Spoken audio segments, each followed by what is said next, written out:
During the next 10 minutes, you're invited to visit the refreshment stand, where you'll be greeted with fast, friendly service.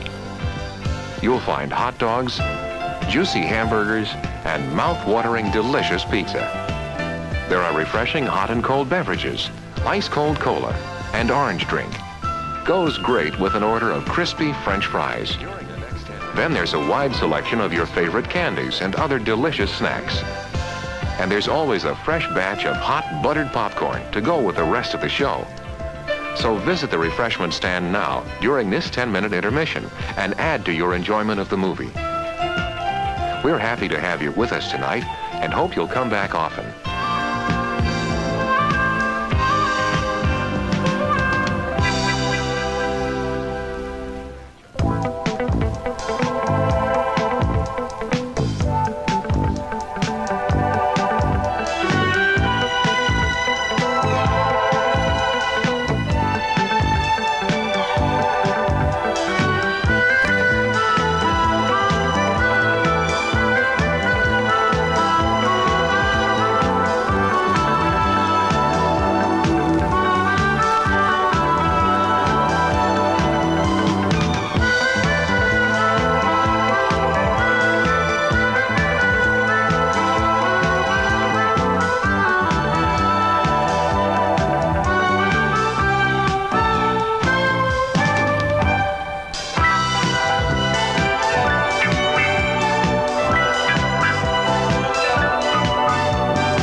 At the sound of the tone, it will be just 5 minutes to showtime. There's still plenty of time to visit the refreshment stand.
When you hear the tone, it will be just 3 minutes to showtime.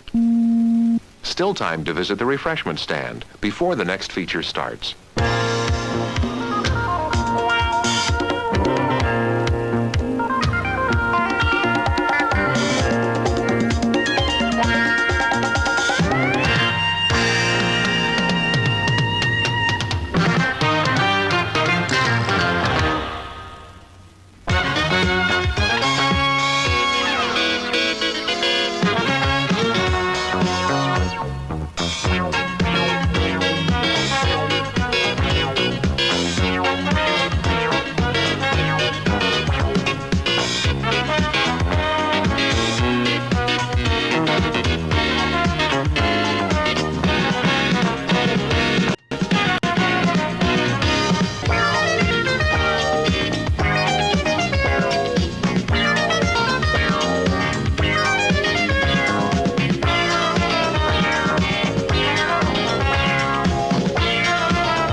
There's just 1 minute to showtime. After the next feature begins, the refreshment stand will continue to serve you. It will remain open, so there's still time to add to the fun of enjoying the movie.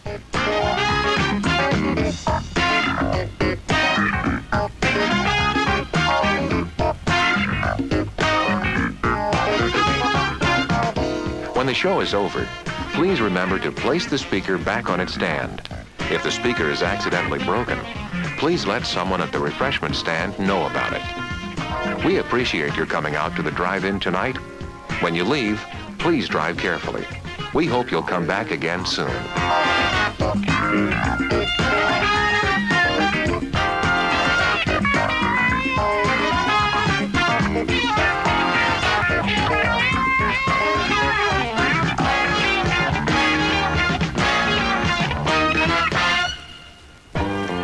And now, showtime. Back again soon. We come to this place for magic. We come to AMC theaters to laugh, to cry, to care. Because we need that, all of us. That indescribable feeling we get when the lights begin to dim. And we go somewhere. Damn, did I just we've get never been goosebumps? I don't before. even like this movie. Not I just think I'm swooning over Val but Kilmer. somehow reborn She looks stupid. together. Aren't we supposed to be like Dazzling criticizing images on a films huge instead of being screen. perverts? Look at Sound that I LA. can Oh my god. This movie's good. Oh, look at that. It's that move. Our heroes feel like the Oh. best Oh. of us. Oh, no, you started barking. Yeah! Oink, oink, oink! He should turn himself in. All right. Hello. My God. Hi. I completely forgot about the end of that intro video where it's just me and Glenn being completely unhinged the entire time. I'm gonna make myself a little bigger. Yeah. All right. Hello. It's been a while since we've done anything, really. It's been, what, a couple months since the Michael review? I've been so busy. Has this been a thing, or is this a Nolan special broadcast? I think this might become a thing. I don't know, because there's there's a lot of good movies coming out. And we got Spider-Man coming up. Resident Evil's coming out next month. We get new Zach Kreger every year apparently. And then New York Film Festival's around the corner. There's so many things to be excited about. Also, oh my God, hold on. Today, man, just give me a second. I'm gonna pull something up that made me so happy. So fucking happy.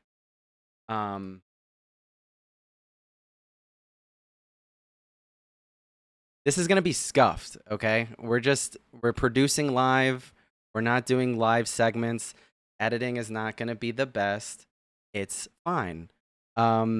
So as you can see, New York Film Festival, Ava DuVernay, one of our goats, okay? One of our goats. If you have seen Selma, which is like one of the most historically accurate biopics of all time. If you have seen When They See Us, which is an incredible miniseries, incredibly harrowing, then you know who Ava DuVernay is. But if you have seen 13th, the documentary about the 13th Amendment and how it's actually just an excuse to keep slavery going, then you really know her. She is one of our goats. Truly. She is doing a sequel to 13th called 14th about the 14th Amendment and birthright citizenship, and it's going to be closing the New York Film Festival. I saw this news and I just started tweaking, honestly. I was just like, what the fuck? Origin is unfortunately whack. I haven't seen Origin, so I can't speak to that. Honestly, what happened with that movie was, what was that, the end of 2023? 2022? I'm going to look it up. Not here, though. We're going to close this. 2023. So there was a lot of shit going on in 2023. That is not what I wanted. Get rid of that. Okay. I completely missed it because it came and it went, and then it was gone, and then I forgot about it. But I do want to see it because I'm morbidly curious. I haven't heard anyone call it unfortunately whack though.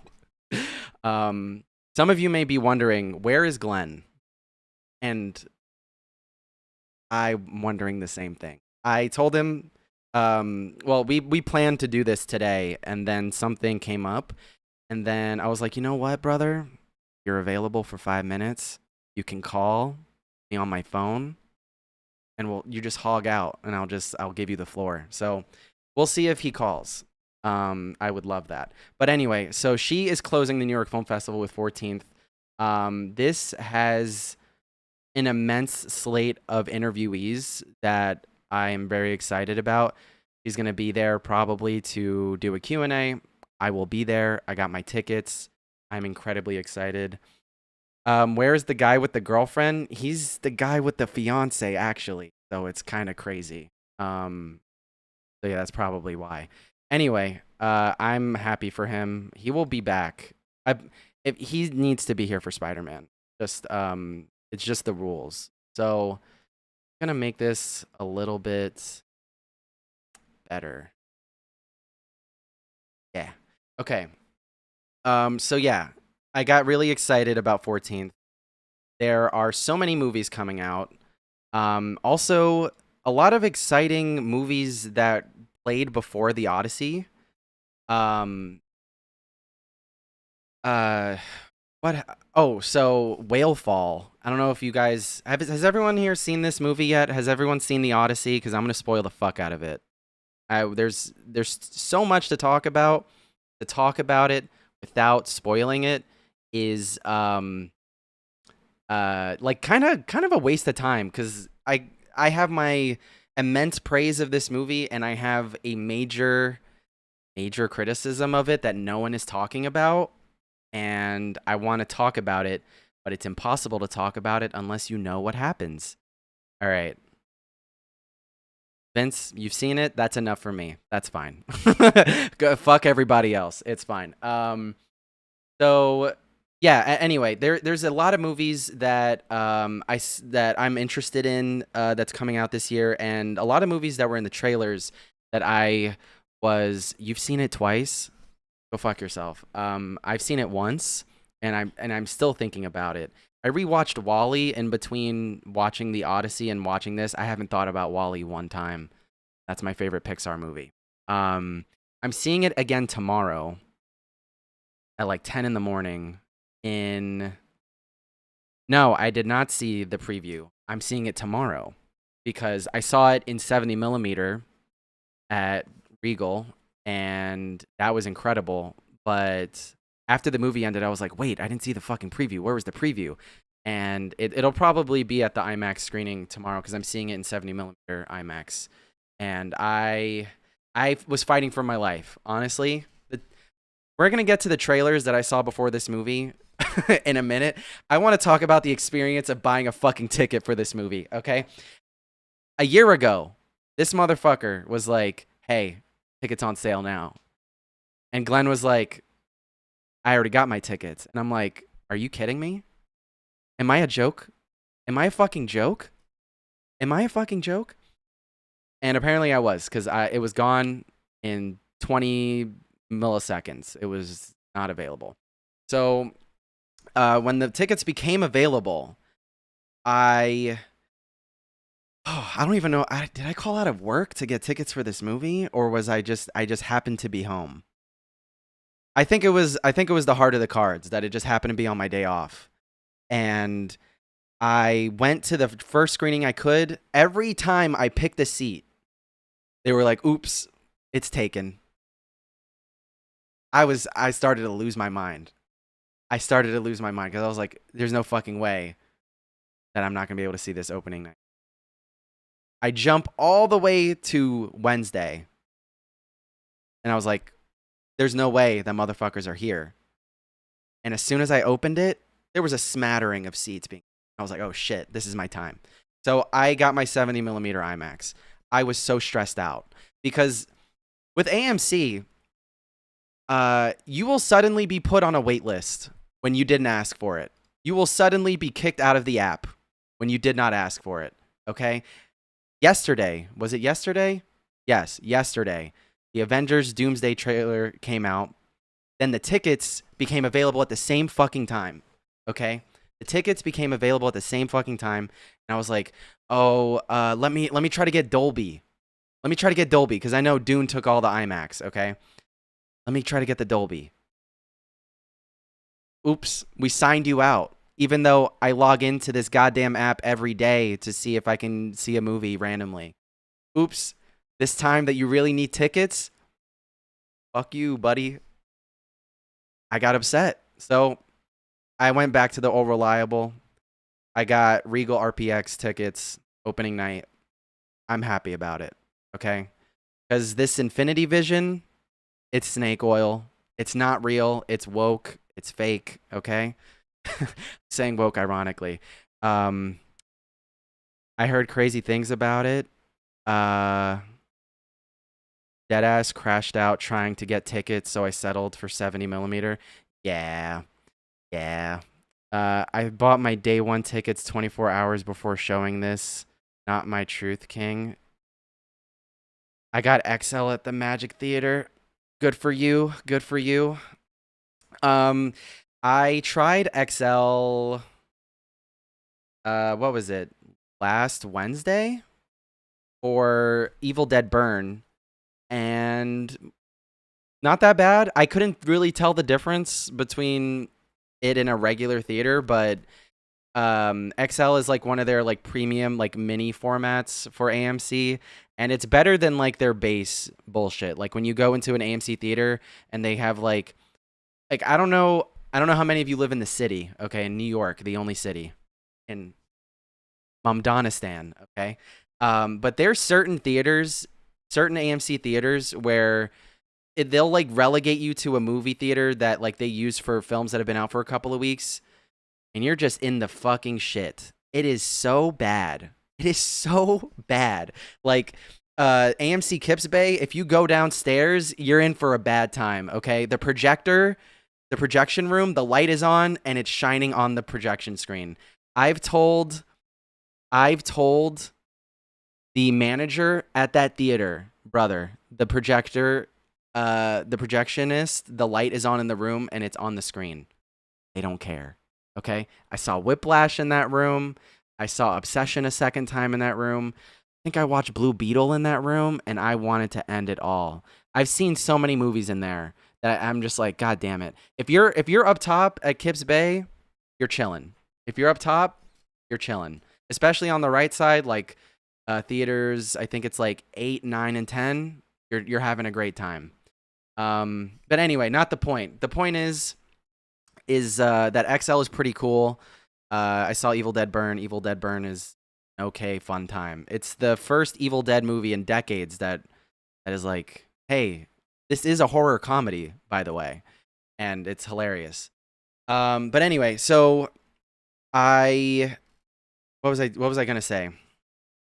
Yeah, so getting tickets for this was very difficult. So I'm seeing it in 70mm IMAX tomorrow, and I'm very excited. I've seen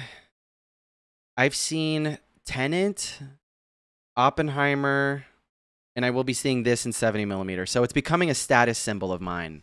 I think 70mm IMAX is a status symbol now because it's so scarce that you can flex. It's like when Supreme first became a thing and everyone was like, I got this Supreme hat. I got this Supreme deck for my skateboard, you know? It's becoming that. And there was a lot of controversy about the IMAX thing that I'm gonna get to in a little bit. But I'm just glad that they are opening the scale of 70mm IMAX. Because last time around for Oppenheimer, there were like 31 theaters worldwide, and now we're at 41. So that's good. We got 10 extra all over the world. But next time Nolan drops a movie, they will have to add another 10 at least. Another 10. We'll get another 10. This is a slow moving thing, and we'll get to this aspect of it later. But all of this to say is that I'm very excited about the movie. Okay. There was a trailer that played before Odyssey and before Evil Dead Burn called Whale Fall. It's a terrible title. You will forget about it unless you write it down. I literally had to write it down in my notes, so I didn't forget to talk about it. Hold on. I'm reading chat. I have ADD, so this is the stream now. I'm just going back and forth.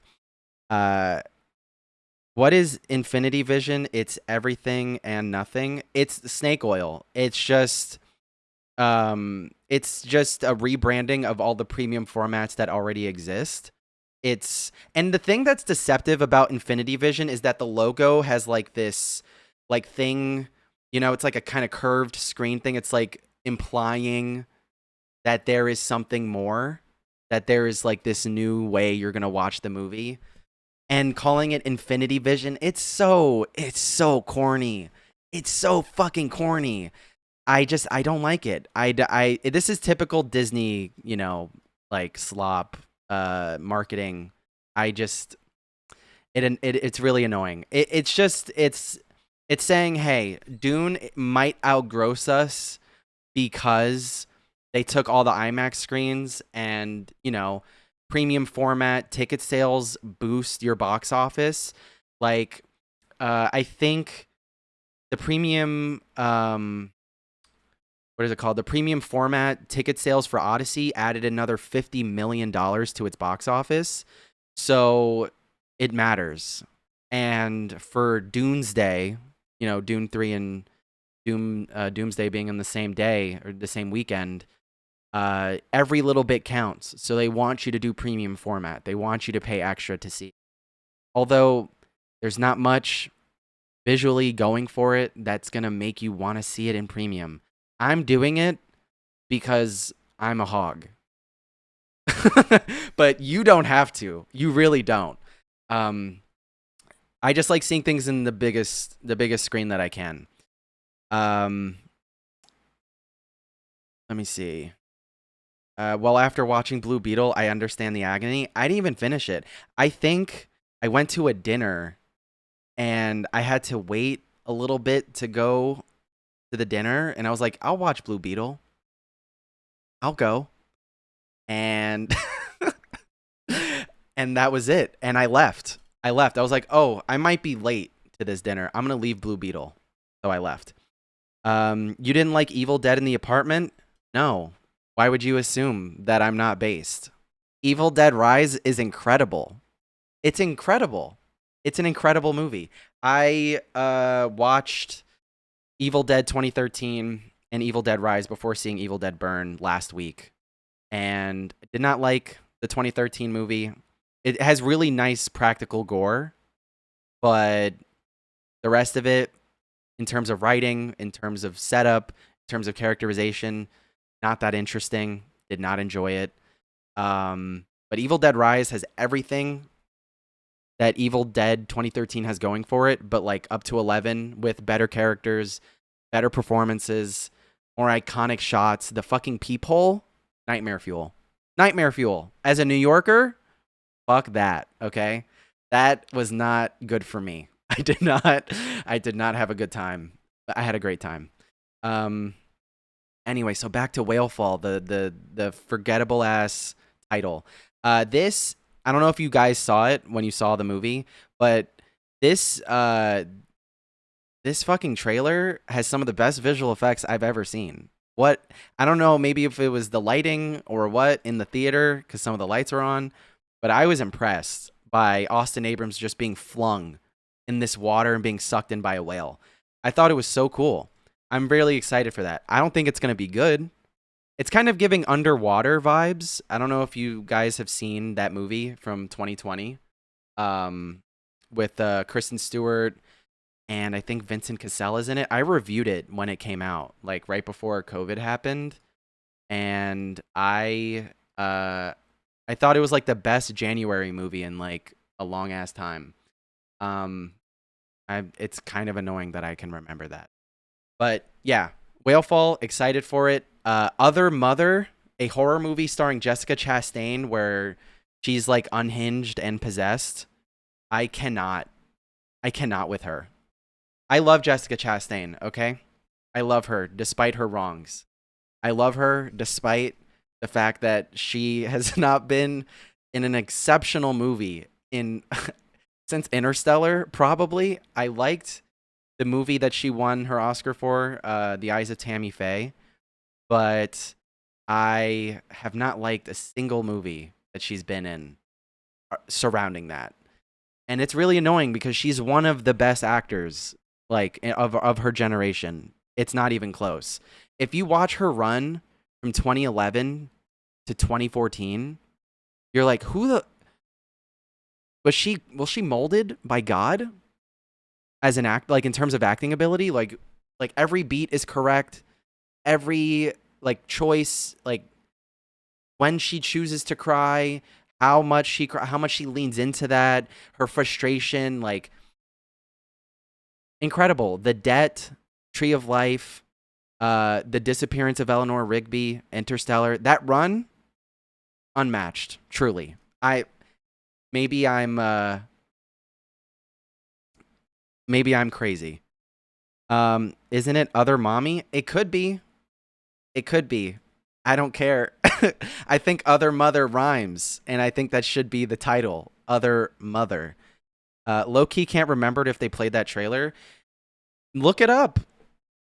Just put it on another tab and peep it later. Whalefall, Austin Abrams. Austin Abrams, in every movie he's in, having a terrible time.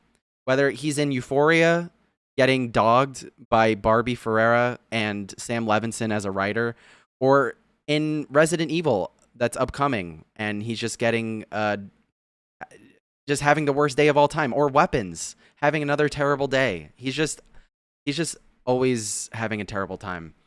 Other Mommy's gonna be mid. Other Mommy might be mid, but Other Mother could be good.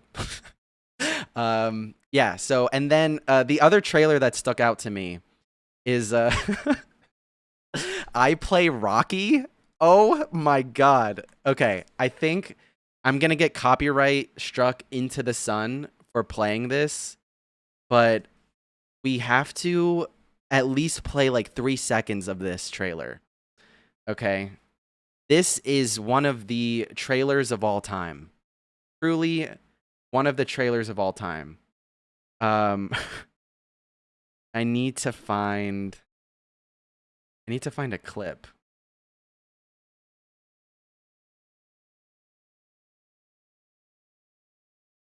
Just give me a second. Bear with me, guys.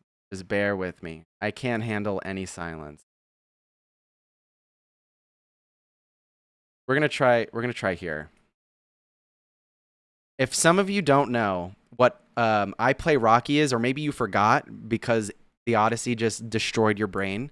I Play Rocky is is a movie about the making of Rocky, and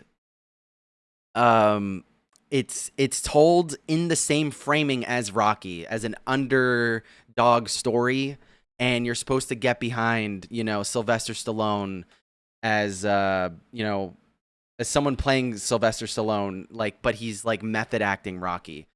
It's truly unhinged. Sorry, hold on. I'm gonna make my framing better. Framing is low key ass right now. I thought this movie was fake when I first heard about it, but it's real. The movie about a guy playing a guy. No, he's a guy. He's a dude playing a dude disguised as another dude. Okay, that's what this is. I am flabbergasted that this movie exists. Okay, that they actually did it. Like, you know, that show about the making of The Godfather. What was it called? The Offer. I didn't watch that shit. That looked fake. That looked like a fake show. All right, now watch this. Okay. Strengths. If you ever fall one day behind schedule, The meat's frozen solid. they're gonna kick you to the curb. The meat's frozen solid. We have to play another clip. I can't. Yeah, so do that. Write a script. And give yourself the best part. See, it's fucked up because I'm really trying to avoid copyright here, and I keep getting lines from other people that aren't Rocky. It's bullshit. Getting cucked. There's something big here. Johnson, or we could do Eastwood. Guys, I play Rocky. I have no idea what that means. That's all you need to know. All right, we're moving on. I'm not getting copyright struck. Okay, I play Rocky. It's the title of the fucking movie. It's the title of the fucking movie, so you can't forget. Anyway, so those are the trailers that really like blew my mind. Really blew my mind. I was so flabbergasted that we were watching all of these things before the movie came out, or before we saw the movie. I just had a Freudian slip because I want to talk about, really quick before we talk about the movie, all of the fucking crazy bullshit that this movie spawned in the wake, or in the anticipation of this movie. I have seldom seen so many motherfuckers lose their minds over a movie. I've never seen it. I don't think I've ever seen it to this degree. Of maybe when Joker came out, you know, and people were like treating it like how evangelical like priests treated like, you know, Marilyn Manson in the 90s. You know, they were like, Joker's gonna cause people to do school shootings. Little do you know, they're happening right now. Like, what? What do you mean? And then yeah, it was insane. But the backlash to this movie was so strange, and it kept getting stranger, and it's like continued to be strange. I've never seen anything like this. It just evolved, like this campaign to make this a hate watch was so interesting to me. It failed so spectacularly that even Ben Shapiro gave this movie a 9 out of 10.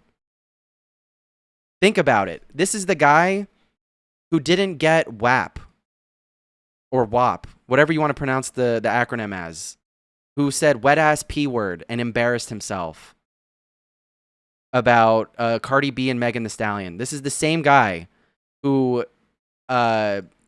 completely lost his mind over Barbie and thought it was praxis to shit on Barbie. It was insane. And this movie, apparently, I'm not going to tell you what I think about it yet, unless you follow me on Letterboxd. This movie apparently is so good that it shut Ben Shapiro's ass up. Okay? I don't think he can take another bad take on the internet without going bankrupt, because it is happening. He is going bankrupt. It's crazy. Anyway, so the initial craziness of this movie was I'm pretty sure it was when the trailer came out, and people were getting upset about the historical accuracy of the armor and the costumes and all that shit. I don't care. I don't care. I don't think people know this, but sorry, gag reflex. I'm allergic to bullshit. It's not real. I don't think anybody knows this, but the Odyssey didn't happen in real life. Okay, this is a poem. This is a poem. Okay, it was never documented as real. We don't have pictures. We have paintings. We have paintings that depict moments from the story. Sure. But it's not real. The Chud bubble coping over the movie is pretty funny. It's hilarious. All that whoop for Elliot to be in the movie for 6 minutes total. We'll get there. We'll get there. So people were complaining about the armor and how Agamemnon, that's a little tongue twister. Fuck him for having that name. Agamemnon looking like Batman because he was in all black and he was wearing armor and it was a Christopher Nolan movie, and it's like, grow up, you're an adult, don't be stupid. Okay, that's like watching this movie and being like, Jason Bourne's got Spider-Man as his kid. That's crazy. You know, like, who cares? So that was really stupid. Also, I don't think you guys know this, but Christopher Nolan, apparently, to my knowledge, is colorblind. So that's why a lot of his movies are blue and have the same color palette. Agamemnon, yeah. Yeah. Apparently, he is colorblind, so that's why a lot of his films look the way that they do. There's a lot of blues and a lot of oranges. And he doesn't do a lot of other colors because of his color blindness. You guys can fact check that for me, but I read that like over a year ago, and that makes sense. Because your movies are about you, you know? They're not like, when you're making your movie, it is about what you want. Okay? Sure, you're thinking about the audience. Sure, you're thinking about where people are in the movie when you're filming a particular scene, or thinking about a particular beat, or when you're writing a particular scene. But when you're making the movie, you're in the process of making it. At the end of the day, it's about what you want. All right, it's about your expression. Okay? And sure, this doesn't hold true for every project. There are outliers. There are moments where you have to adhere to certain things, and maybe we'll get to that when we talk about, like, you know, another, like, a biopic that comes out. We can just throw Malcolm X in there because that's the most recent biopic that I've seen. I saw it in 70mm a couple months ago, or a couple weeks ago. And that fucking blew me away. But that movie is historically accurate. It's based on, you know, an autobiography or a biography, and it's, you know, like, incredible. But it really follows his journey, and it's very true to him. Like, that movie is more historically accurate than a lot of the Malcolm X teachings that you learn in school, because they teach that he's like the bad guy and that he was all about violence, when that's not true. He was a man who was born in his circumstances and had a journey, and that was it. That was his life. He had a journey, and it got snuffed out. So This does not fall under that criteria. Like, he's not documenting a genocide like Hotel Rwanda or the one that just came out, Zone of Interest. You know, this is different. It's not even like Oppenheimer, where he's following the text of a Pulitzer Prize winning investigative journalist book about how the nuclear bomb was created. And he followed that so hard that some people don't like Oppenheimer because it's actually about the United States and it's McCarthyist, slant against communism. So you gotta meet people where they're at. That's basically what I'm saying. Agamemnon is related to Paul Atreides. I know this. I have not read Dune, but I do know. They're contrasting colors, so it's a good palette to stick to given his physical limitations. I agree. Also, this is a very common, color palette in terms of like cinema since color was introduced. Most recently, off the top of my head, like you can think about Greta Gerwig's adaptation of Little Women, where she uses color to tell you where you are in the timeline because it goes back and forth. There's 2 timelines, and she doesn't do title cards very often in that movie, if at all, and it's all color.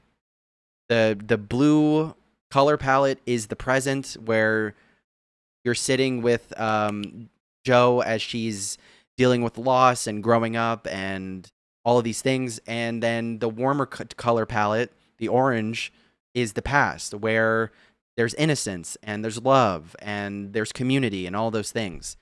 And that color palette is used in literally every Hollywood movie to signal emotion or time and place.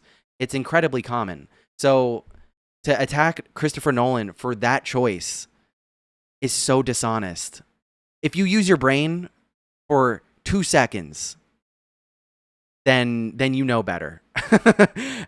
Then you know better.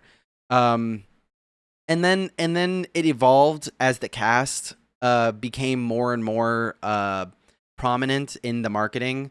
We got the go woke, go broke rage bait. Okay, Lupita Nyong'o as Helen of Troy, Elliot Page as Achilles. Actually didn't play Achilles in the movie. Travis Scott as the Bard, and Zendaya as Athena. There's a common thread through all of these casting decisions, or at least 3 out of 4 of them that upset people, and it's this. It's pure racism. Crazy that we're still doing racism. But I honestly think a lot of this is fake. This is just fake.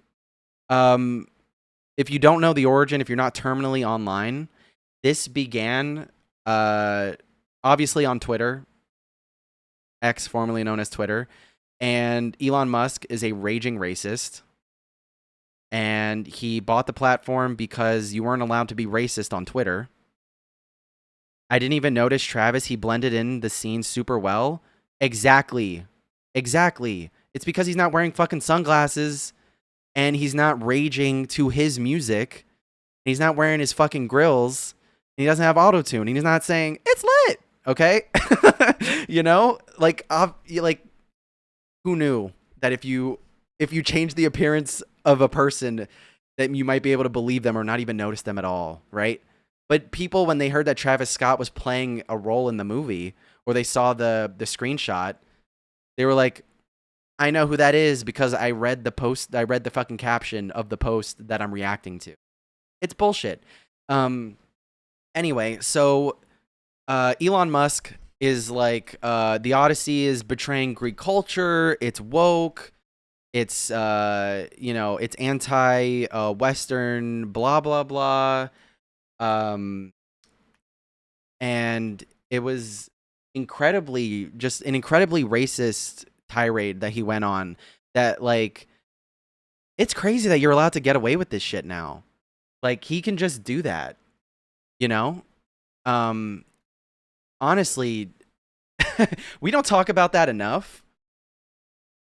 We don't talk about that enough because like this used to be something you can get your ass beat for. You used to get your ass beat for being racist in public, in general. You say certain words, you exhibit a certain point of view. It's knuckle sandwich time. But now you can just say it. It's crazy. It's crazy to me. Anyway, so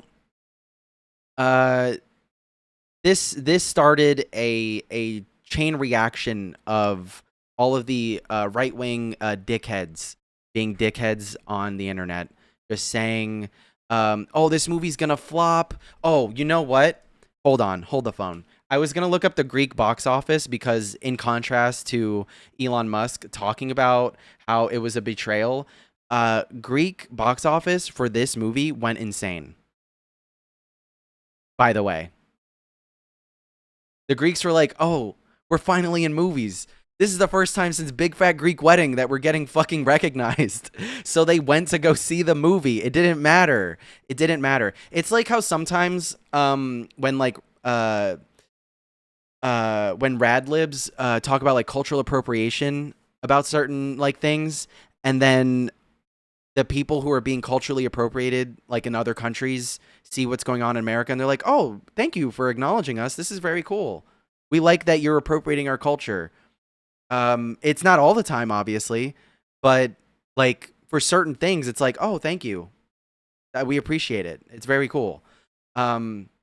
Anyway, so we're gonna find, oh my God, what's that channel? I think I might need help from chat. There's a channel on the internet, on YouTube, where the thumbnails are always like, the faces are distorted and they're always like women and black people, and they're always jumping on top of any like stumble or any like what's the word? Anytime like a project with predominantly people of color or predominantly minorities is not doing well in Hollywood, they will make a video about it, and the thumbnail is always their face completely messed up and just like it's terrible. I need to find it. Hold on.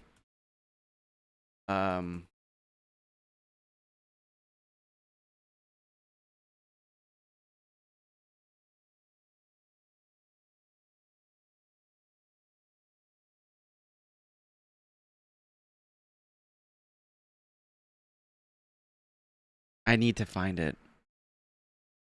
Their faces are always distorted. Their eyes are always bulging. I can't. Fuck. The one time it's not on my recommended. Oh, I found him. I found him. I never lose. Okay. So this dickhead, I don't know who he is.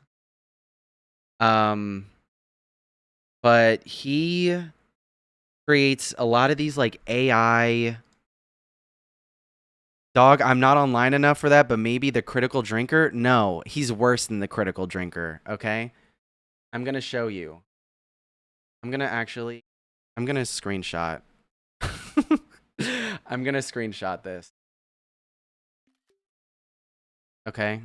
And I'm going to put it on here so you can see. I can't believe you outed me as someone being terminally online. That's fucked up. Because it's true. Okay, look at this shit. Look at this shit. Look at these fucking thumbnails, bro. Hold on. Okay. I'm gonna make myself smaller. But this guy peddles in like the weirdest shit I've ever seen. Okay? What is this?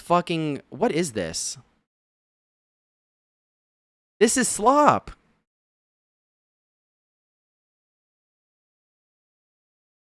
He, for months, was like, You know, this is not gonna work. Like, this is gonna bombshell. Elliot Page's Oscar bait role revealed. Oscar bait. Brother, she had 4 minutes of screen time. Is that the Batman logo guy? I don't know who this fucking guy is, but he's weird. I don't like it. I don't like that people like this exist in this ecosystem. It's annoying. It's very annoying to me. Anyway, so there's people like that guy making thumbnail after thumbnail, video after video. Oh, this one. Look at this shit. Hold on. You know what? I'm just gonna show it. I'm being a bad streamer right now. This is the first stream in a while. Okay. The last time we did a stream, we did a fucking tier list. That was the last time. Okay, look at this shit. I'm just gonna put myself over here. Why is Elliot Page like what is the goal here? The Odyssey is pretentious and boring. Viral out of theater reaction confirms our worst fears. 350,000 views. Brock is Helen of Troy Black reacting to John Campia's disingenuous Odyssey backlash. What am I looking at? Why did you make Anne Hathaway's boobs so big? What are we doing? There are people like this. People click on this shit. I've seen this a couple of times on my recommended, and I lose my mind every time because I'm like, who is clicking? I feel like this is like old people. You know when like, you look at your parents while they're on their phone, and and they're looking at fucking AI slop, or like old people in the subway and they're just scrolling and they're looking like a baby with superpowers or some shit. Bro, this kills me. This legitimately kills me. Anyway, so there are people like this making mountains out of molehills out of every piece of news about the Odyssey. Oh, Lupita Nyong'o's playing Helen of Troy. She's not pretty enough to do that. Are you fucking kidding me? Are you fucking kidding me? She's gorgeous. She is objectively beautiful. Are you sexually attracted to her? Completely different story. But that's not what we're talking about. This is a movie. We're talking about a movie starring someone you will never meet in your life. This is fucking crazy. She has an Academy Award. The first movie that she was ever in, she won an Academy Award. That's what we're talking about. And we had no faith? She barely has any screen time in the fucking movie, and she's incredible in it. Elliot Page. He's worked with Christopher Nolan before in Inception. What's the issue? We didn't have an issue when Elliot Page was gay and pre-transition in Inception. It's because you wanted to fuck her. That's why you didn't have a problem with it. But now that Elliot Page has transitioned and is now identifying as a man, suddenly he's the Antichrist. Suddenly he's not allowed to be in movies. Suddenly he's a bad actor. Fuck you. Fuck you. Have you seen Whip It? Have you seen Juno? Okay? This is bullshit. We're lying. We're literally lying. Okay? It's so disingenuous. It is so disingenuous. And there's a guy with the neon Batman logo in the background that is a huge mega freak. Send the link. Send the fucking link. If you can find it, I want to see it. I want to see it. I want to see it. Elon also tweeted that Nolan did the casting for Oscar eligibility, which is straight up isn't true when you actually read the qualifications. He's a moron. He's a moron. He can just tweet. Okay, so I'm sure you guys all know who he is, but Hassan Piker, he's a streamer. He has this thing that has really stuck with me ever since I heard it. And he said, lying is OP. It's true. Lying is OP. You can just lie. That's the meta. You can just say shit and lie. I was right. It's him, the guy you were on. That guy is a turbo weirdo. Anthony Gramugula has been eating that loser up.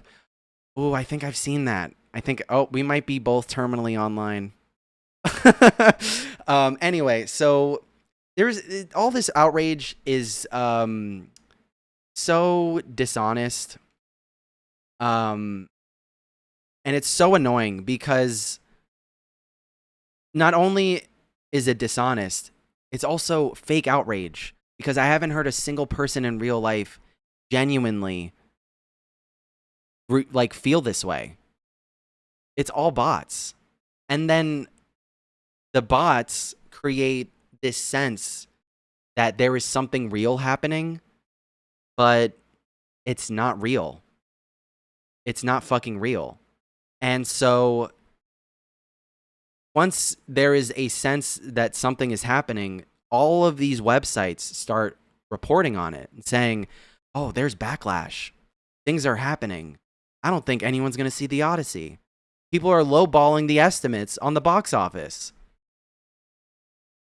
Biggest opening of his fucking career.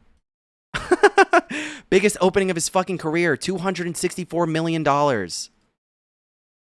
His third highest grossing opening weekend domestic, accounting for inflation. Isn't that fucking something? Accounting for inflation, it's still top 3. It's crazy. There is genuine criticism to be had about this movie, though. Nolan is not beyond reproach. I've criticized Nolan a lot. I love his movies, but he's not beyond criticism. I think sound is definitely an angle. I think, The Dark Knight Rises is right there. That's an easy target. That's a low-hanging fruit. It's right there. Marion Cotillard's death scene is unforgivable. There was a better take. I guarantee it. There was definitely a better take, right? Christopher Nolan is not beyond criticism. The explosion in Oppenheimer is the worst part of that movie. Everything around the explosion is great. The sound dropping, the overexposed flash, the drawing out of that moment by Jennifer Lame as the editor. There's so many great things about it. The explosion is a gas explosion. It doesn't look like a nuclear explosion at all. It's practical. I love that. But it's not a real fucking... obviously, it's not a nuclear explosion, but it's not a simulated explosion either. It doesn't look like a nuke. It just doesn't. It looks like a gas explosion. There are moments in Oppenheimer that show like a very full screen insert of like the fire moving. That is more believable than seeing it from afar and that little fake mushroom cloud. Like, that was bullshit. And it didn't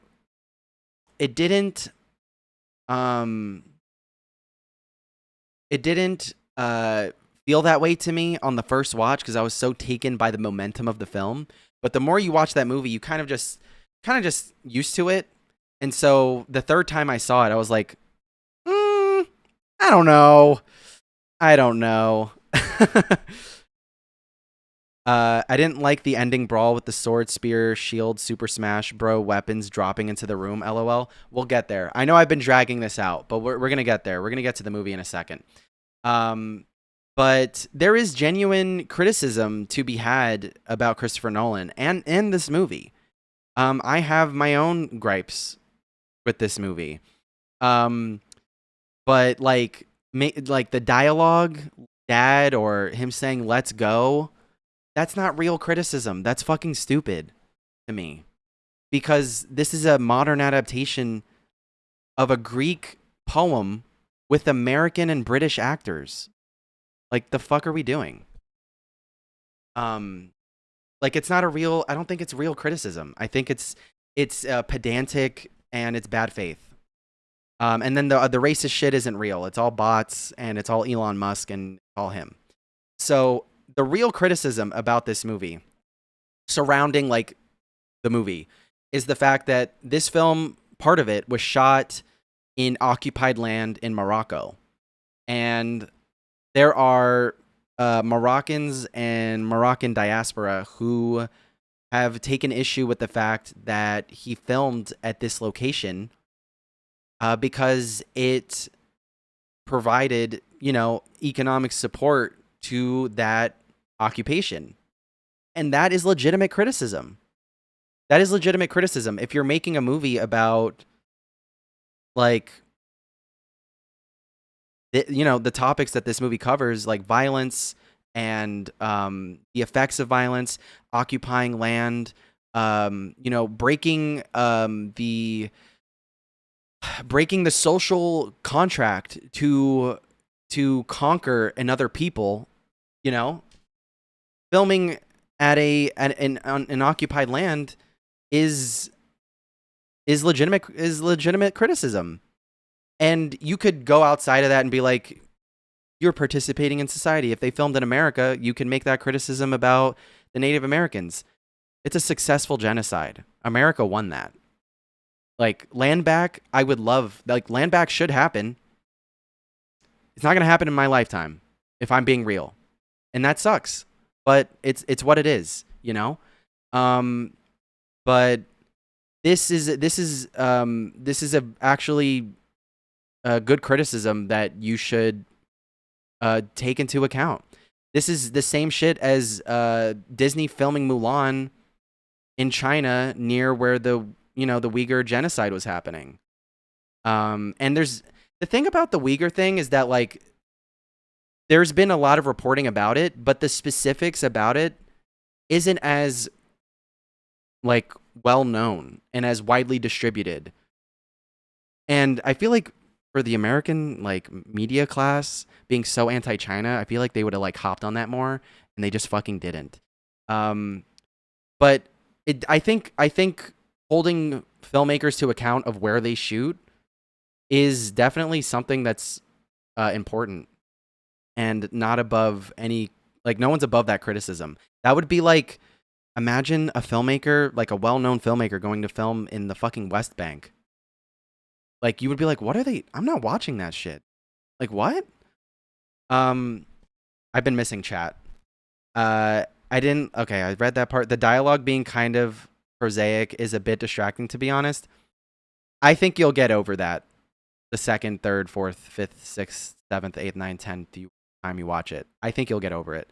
I feel like that happens a lot with these sort of big budget movies. OBAA had a similar thing in Sacramento. Yeah.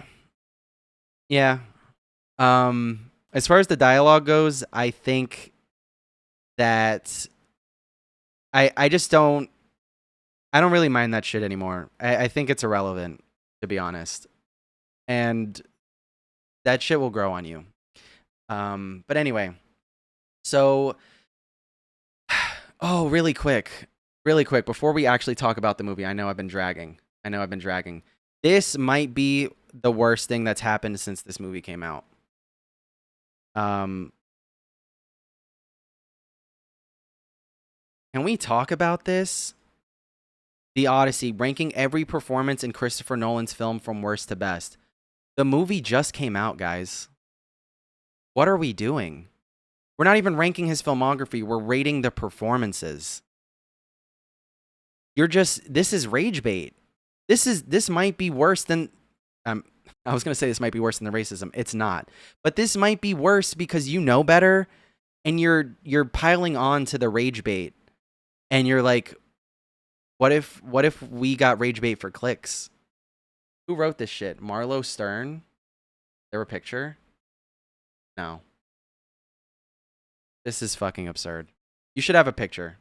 Anyway, so they said Tom Holland had the worst performance in the movie, which is so fucking disrespectful.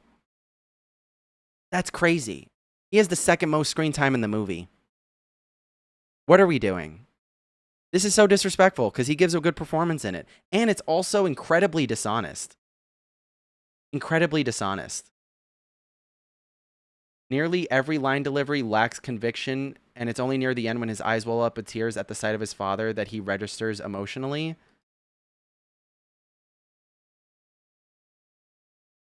I didn't read that until right now.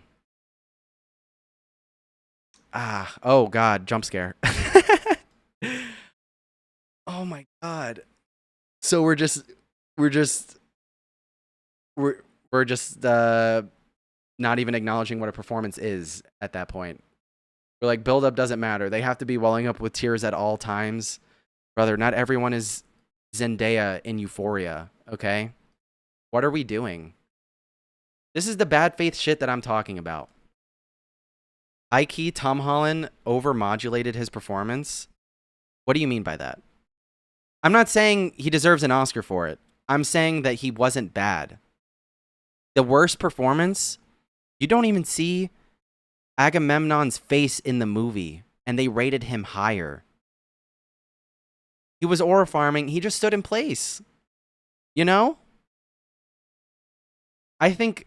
Okay, so we're going to talk about the movie now, because we're talking about the performances. So Tom Holland, I think, gives a really good performance in this movie.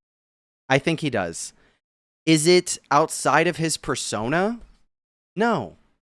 He's not a character actor. He plays it a bit too young in the beginning. A lot of time has passed, I think.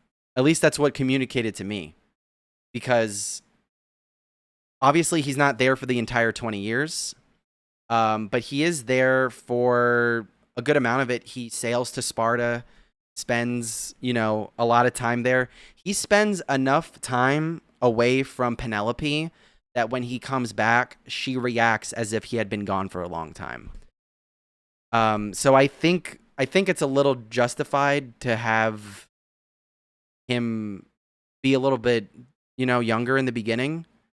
But I thought overall he did good. Like, he played that is an incredibly hard role to play. He's kind of like playing a blank slate type of character. Not literally a blank slate because he knows what's going on, but he plays a character that doesn't make a lot of choices. That doesn't change a lot. He transforms, but he doesn't change radically.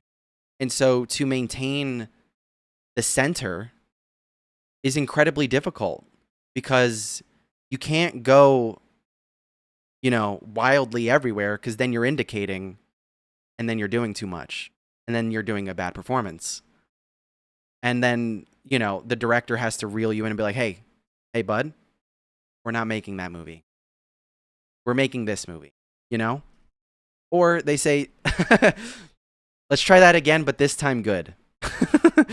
But I thought Tom Holland did good. And that moment that this Variety asshole wrote is his best moment. It's his best moment, period. And it's because it's real. And he doesn't overdo it. Does he have similar moments like that in Spider-Man where he's welling up with tears and he's holding back? Yeah. But here you actually believe it. And I think that speaks to a lot of his press in, talking about the movie where he's saying like, I had to rethink the way that I make movies because of this. I have to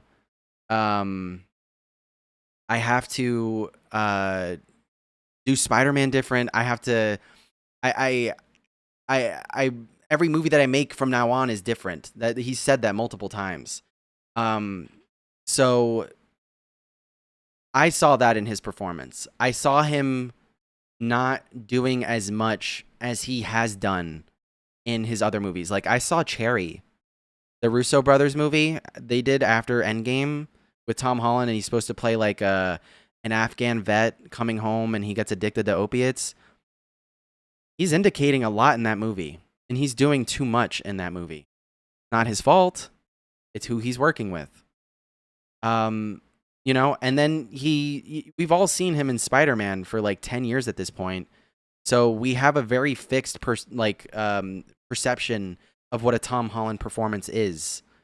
And he does ride that line a little bit. Like I said, he maintains his persona. He's not like Robert Pattinson. Robert Pattinson's he's a unicorn. He's doing something different every time. So I'm never going to expect that kind of performance when Tom Holland is cast in a movie until he proves otherwise. He was in The Devil All the Time with Robert Pattinson, and he had a Southern accent, but he still maintained his persona. He's still like, he's sort of like those classic actors like Julia Roberts or Richard Gere or Humphrey Bogart, or name an actor, Robert Redford, Paul Newman. They have their persona, or Jack Lemmon. Jack Lemmon had a persona in pretty much every movie that he was in that I've seen, whether it was The Apartment or The Odd Couple or The China Syndrome. 3 radically different movies. And Jack Lemmon, you see him bring himself into those roles. And I don't think there's anything wrong with that. As long as I believe them as they're doing it, that's all that matters to me. Personally, I just felt like the actors he interacted most with were so good that it made it hard for him to stand out. But he is an asset to the movie. Everyone acts like anyone could have done a better job. Exactly. I agree. They all stand out because they're all playing very specific characters. Telemachus is, as he's written, or as he's portrayed in the movie, not just by his performance, but by like what his character does in the film.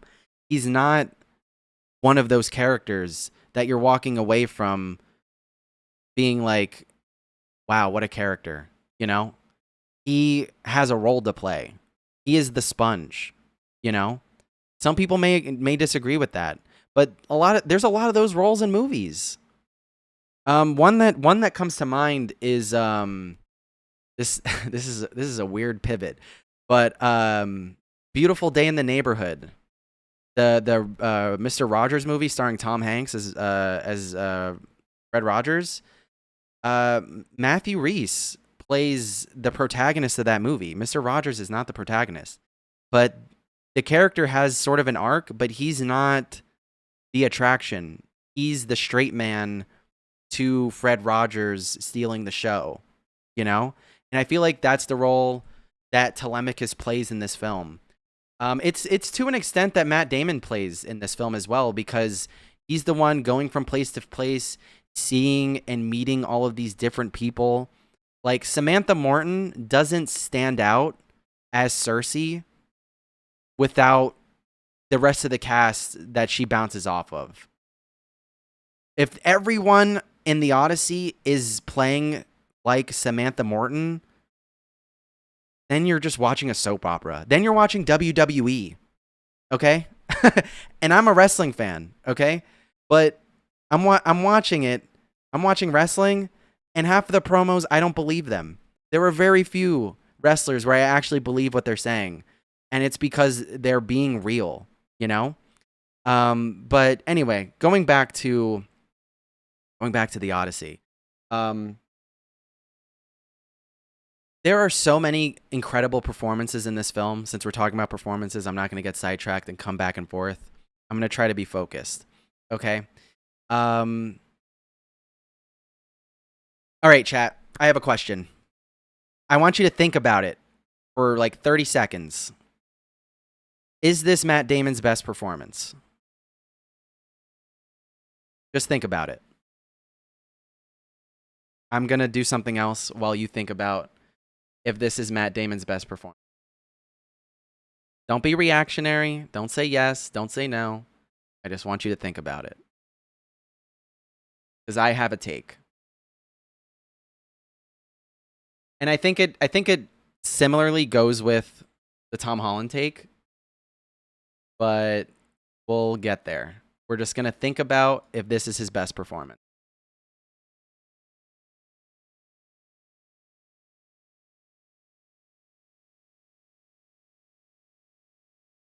Not for me. Okay. Okay. Do you think what do you think? Oh, Talented Mr. Ripley. Interesting. Okay. Jelly, what do you think his best performance is about it?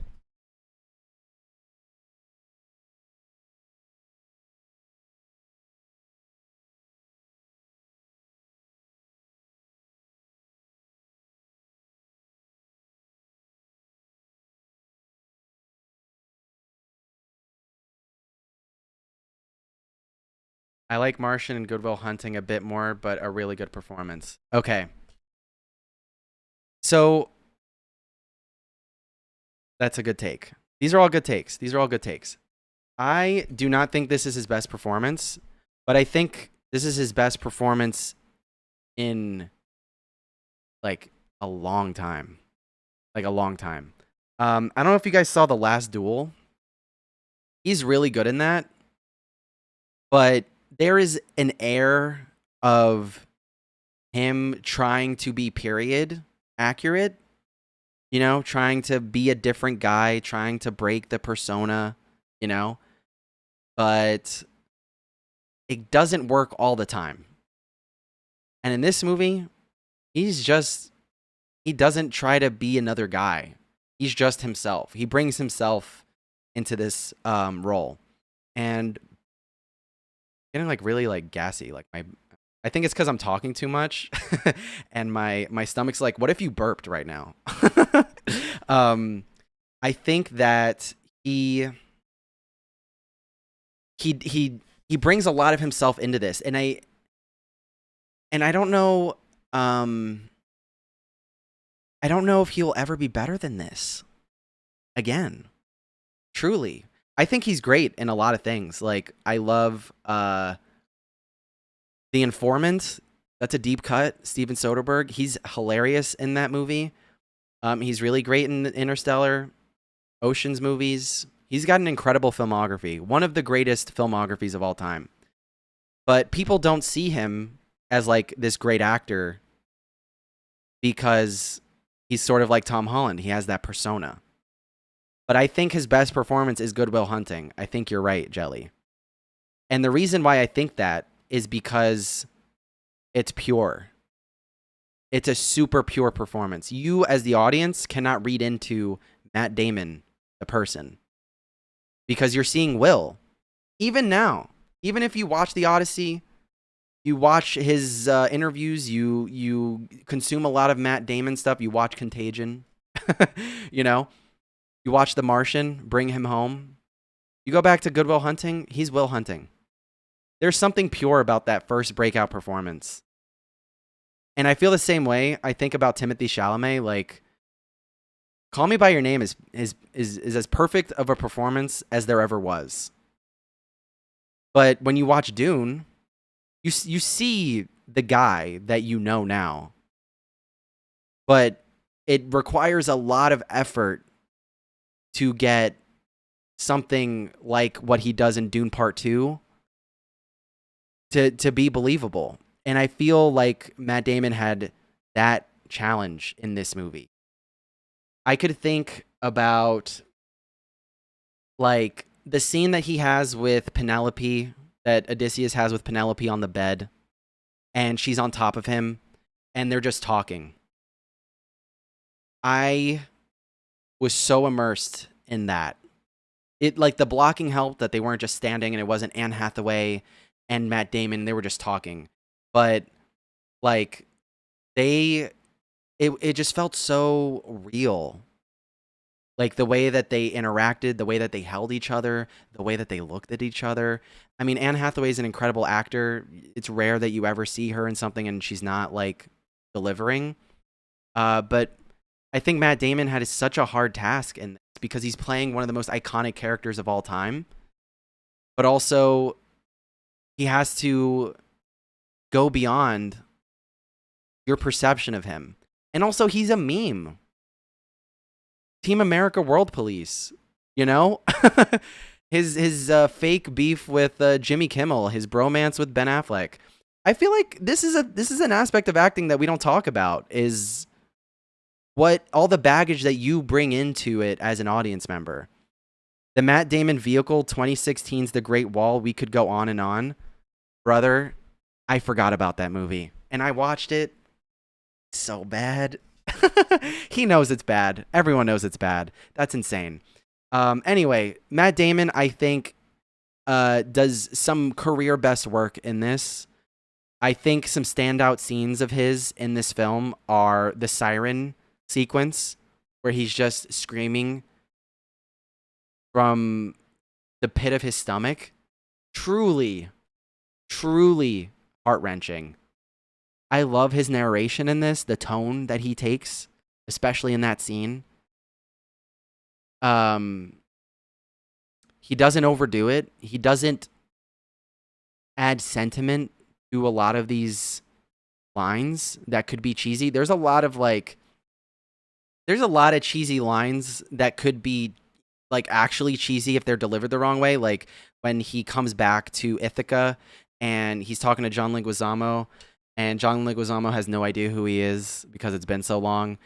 And he's like, I forget what question John Leguizamo asks him, but he's like, I'm bringing it all.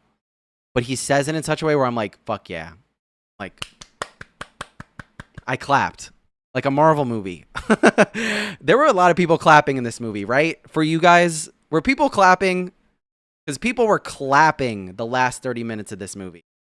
It was weird, but I liked it. It was earned. This movie, I don't think I've heard a single normie when I've talked to them about this movie say anything bad about it. And they've all said the same thing. There was no one on their phones. There was no one talking.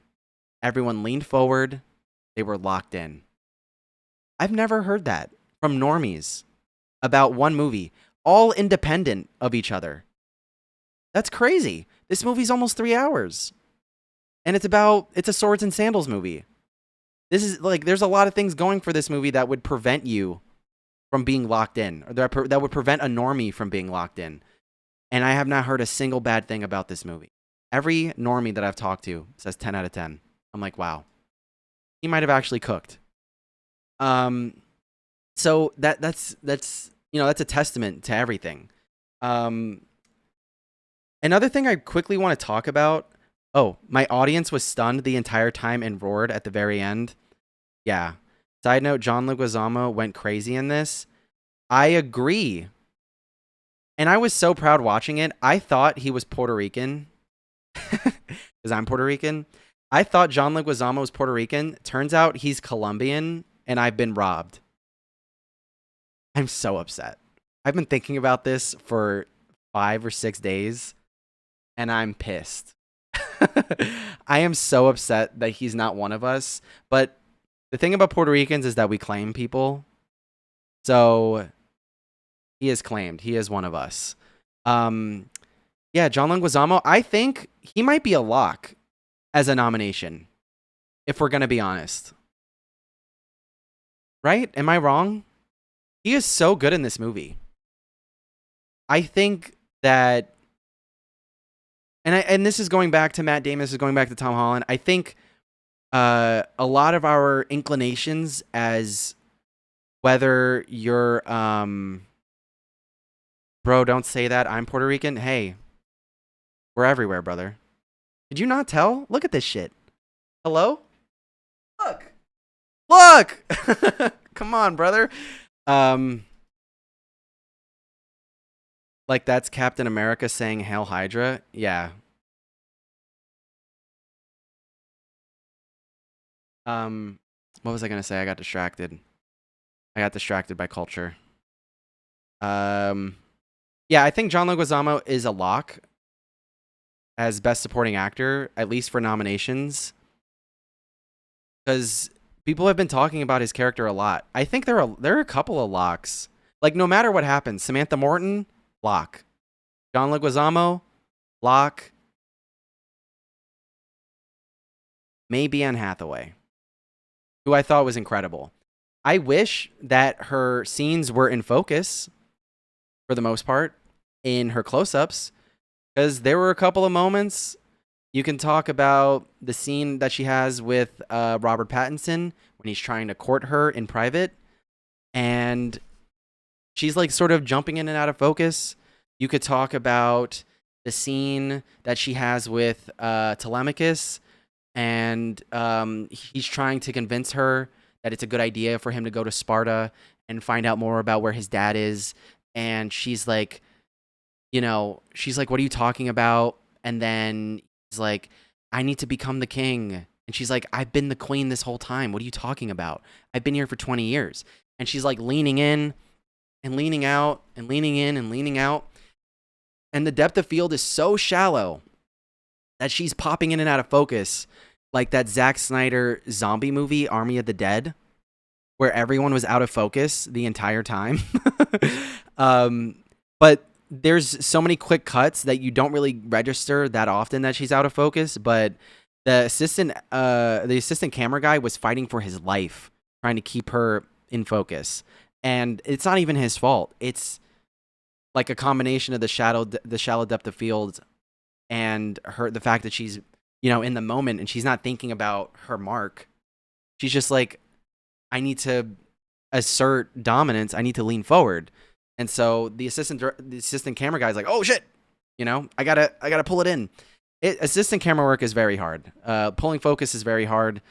I wish people would, at least when I was doing it, I wish that more DPs were shooting in deep focus so I didn't have to drag focus that often. So terrible. Anyway, there's so many things to love about this movie. The practical effects are insane. The Cyclops sequence with the Cyclops sequence where all the army guys, where Odysseus and all of his men are inside the cave, and then the Cyclops comes in. I was dumbfounded by that, because watching it, like watching the trailer and seeing the Cyclops come through the cave, that one shot that they have of him, I assumed that there was a lot of CG in this. And there is, but it's invisible. And I don't know how much is actually in there, which is great. You're not thinking about that. You're looking at the Cyclops and you're like, that's real. They used a puppet for reference for the actors on set, a 60-foot puppet. And then they filmed Bill Irwin, one of our great supporting actors in the history of Hollywood, doing the scenes as the Cyclops in makeup in a miniature cave, and then they composited and then filled it in with CG. I thought the Cyclops was a guy in a suit. How the hell did they get it to move like that? It was a real person. It was an actor. It wasn't, the puppet was just for reference. The puppet was just for reference, for visual effects and for the actors. They did it the old-fashioned way. They did it like, Lord of the Rings. They used forced perspective and miniatures, and they just put it all together. It's an incredible sleight of hand. And the way that they shot it, the editing, the composition, the lighting helps. The high contrast. It looks incredible. Bill Irwin, again, one of our great actors. If you haven't seen Rachel Getting Married, he is so good in that movie. Also starring Anne Hathaway. So that's a connection. Yeah, so that sequence just dumbfounded me. I was so impressed. It's very seldom that we get impressed by filmmaking now. The scene with Cersei where she's manipulating their bodies and turning them into pigs apparently was an animatronic. Like, it's a mixture of the editing, obviously, the quick cutting, the camera moving, using Samantha Morton's back to transition from shot to shot. They considered every single aspect of film language and, like, what is possible. And then, you go to work on Monday and then you see that the Avengers Doomsday trailer is out and you got CG characters sitting in a CG environment as people are shaking hands in the middle of a barren wasteland. I don't know, man. This movie's so impressive. I was just so impressed by everything. All of the ship sequences, they learned how to row those ancient ships. Those are like apparently period accurate ships. And they had to learn how to row and developed conditioning. Like, most of those army soldiers are stuntmen and they had to learn how to row. this correctly, because if not, the ore would like knock you out. Like, it would actually like take the wind out of you. Another standout sequence to me was the moment where Odysseus talks to the dead, and they come out of the ground, which apparently they buried everyone under the ground. And the stunt actors, they had like little snorkels.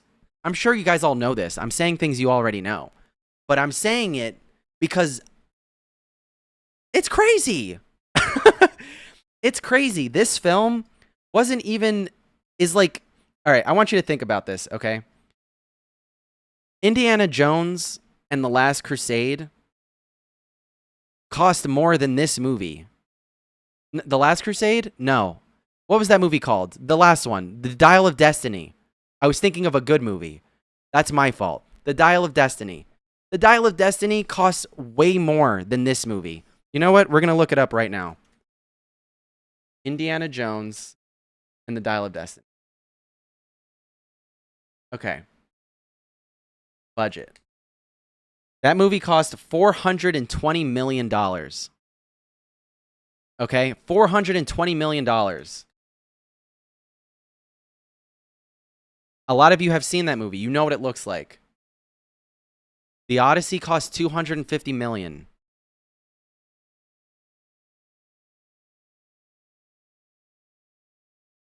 And this movie looks like real life. Okay? Avengers and what is that bullshit gonna be called? Doomsday.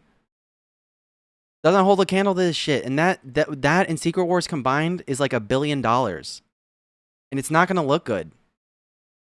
When they're on set, it'll look good. But when you watch this movie and then you go back and watch other shit, it doesn't hold a candle. So when people are talking about like Christopher Nolan being the GOAT, it's hard to like argue, like in terms of this century. I don't think he's the greatest director of this century, but he's the definitive director of this century. And I don't think it's an argument. I put that as my Letterboxd review. I had nothing else to say. There is no one film director that has changed filmmaking as much as he has in this century. Because he is actively, all right, you can make the argument for a couple of people, right? You can make the argument for George Lucas for being the first person to shoot a blockbuster completely in, digital. You could argue David Fincher for digital as well. You could argue Robert Rodriguez, right? You could argue Kevin Feige as the most influential filmmaker of the 21st century, or the definitive filmmaker of the 21st century. Not for quality's sake, but for 200 million of indie was just for the 20-minute DH flashback. I believe you. Probably not true, but I believe you. But you can make the argument for Kevin Feige being the definitive director of this century, or the definitive filmmaker of this century, because of how much he changed filmmaking. Filmmaking regressed because of his success. It did. Every studio saw that he was printing money, and they were like, I wouldn't argue Michael Mann is influential in the 21st century. Like, in terms of output. His output in the 20th century, I think, is influential. I would put Ridley Scott over him, though. In my view. But you can make the argument for Kevin Feige because he made filmmaking regress. Every studio saw that he was printing money and decided, hey, let's put all of our eggs in one basket and bomb out and create immense amounts of debt for our studios so that business majors can buy up all of our shit and make the industry worse. That wasn't their plan, but that's what happened. Every studio was like, you know what? We need our own universe. We need to, we need to stop using practical, because look, the Hulk and Thor were riding a Chitauri monster in the middle of Times Square. Why do we need practical effects again?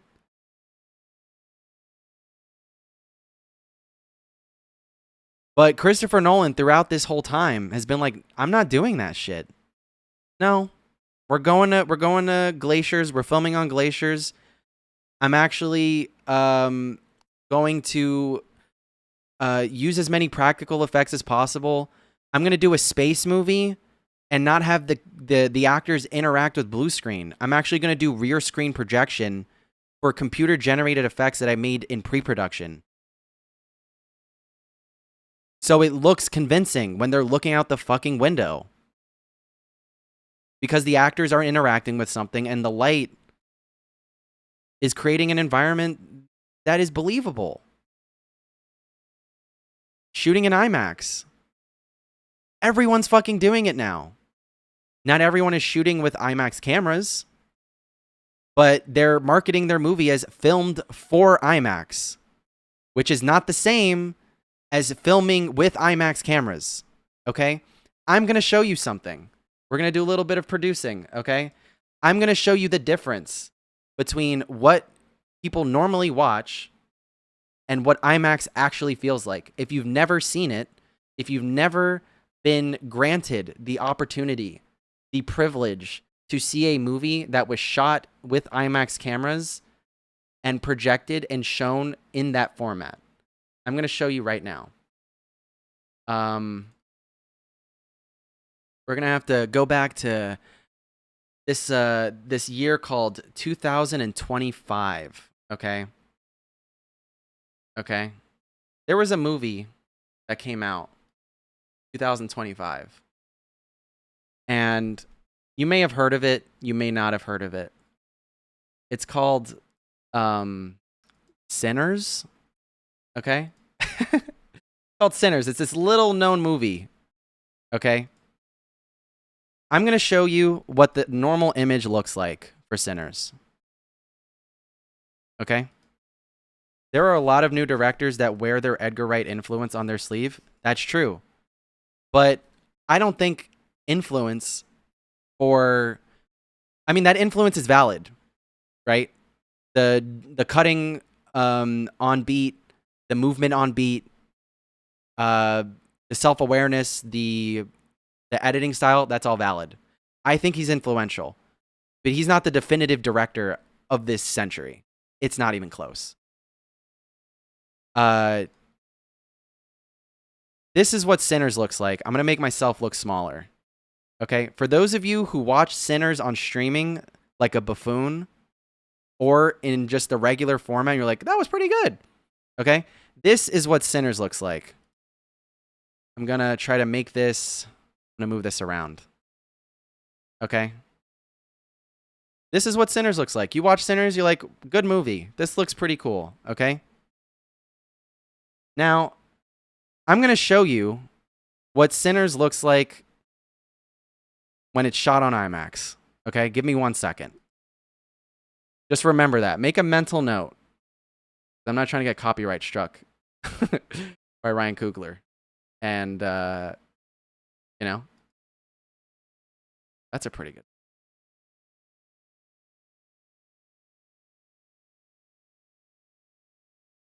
Just make a mental note. I'm slow. I'm producing in real time. No, that's not what I want to see. Fuck.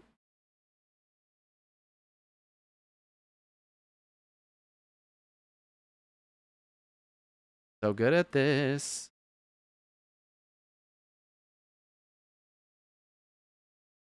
This is a good rant that I was on. I was really in a flow, and I fucked it up because I didn't have the frame ready.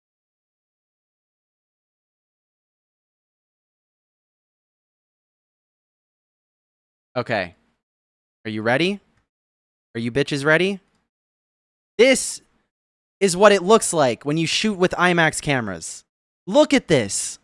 Look at it. Look. This is incredible. We're going to go back. Actually, we're just going to free scroll. I don't even care. We're going to go to a random frame. Bam. Okay? And then... bam. There, it's night and day. You can actually see the fidelity. It's not it may not show for you because of the compression of streaming, but there is a clear difference between this. Oh, look at that. That's an incredible scene. And that. That's just my take. And so filmmakers are doing this now. Oh, jump scare. They're shooting with IMAX cameras. Ryan Coogler has been indoctrinated into the IMAX train. Catching Fire. Hunger Games Catching Fire. Shot with IMAX cameras. Because they're trying to, they thought that it was a good tool because Christopher Nolan showed the way. There are so many films that are being shot with IMAX cameras now, or are being pushed through IMAX because of Christopher Nolan. It's actively saving the industry because it's giving more dollars to the box office. This, again, I said this over an hour ago, but the Odyssey made $50 million off of premium format screenings, included in the $264 million worldwide opening. So if the premium format didn't exist, that's $50 million left on the table. 10 extra 70mm IMAX projectors got added since Oppenheimer.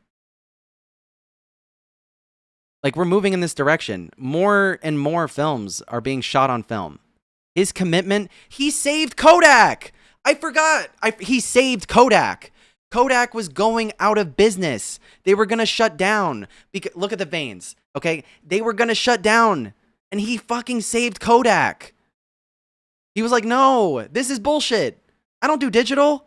I'm not whack, okay? He saved Kodak. It was going out of business because no one was shooting on film anymore. Digital projection was the new wave.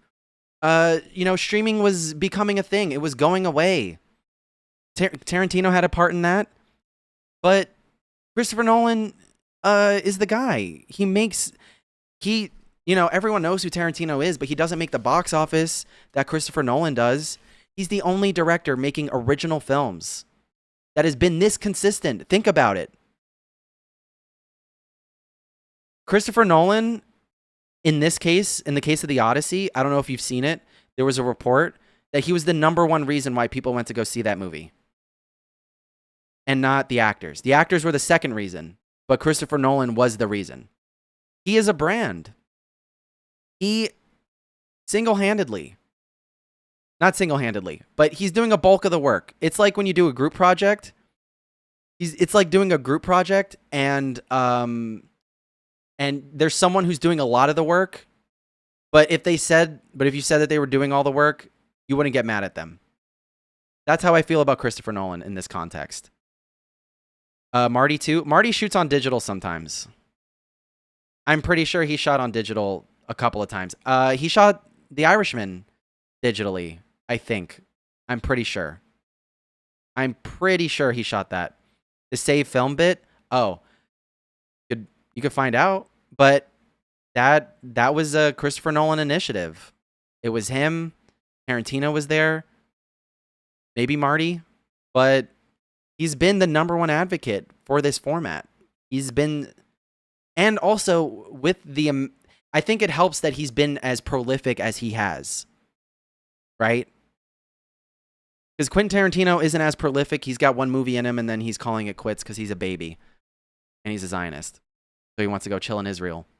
But yeah, I think given the out of work influence, outside of his body of work, the influence that he's had in terms of formatting, the exhibition, a lot of filmmakers, the studios halted on the day and date releases for films after he shunned Warner Brothers. That's another thing.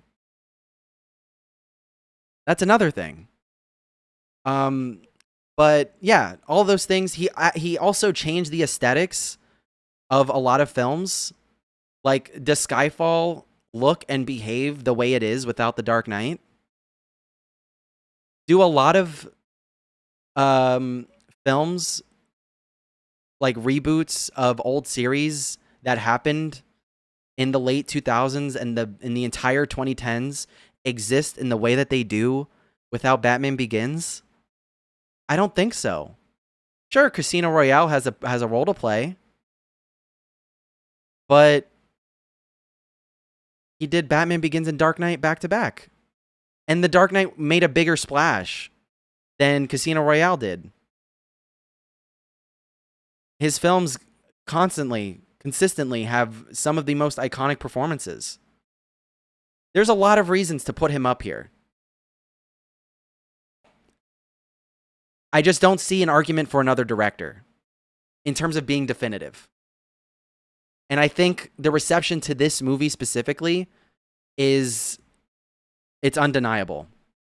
So I'm going to end that. I'm going to stop talking about that. We're going to move on to something else.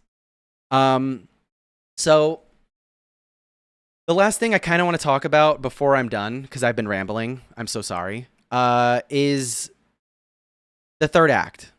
The third act of this movie is simultaneously one of the best third acts I've ever seen, while also being a third act that I have a lot of conflict about.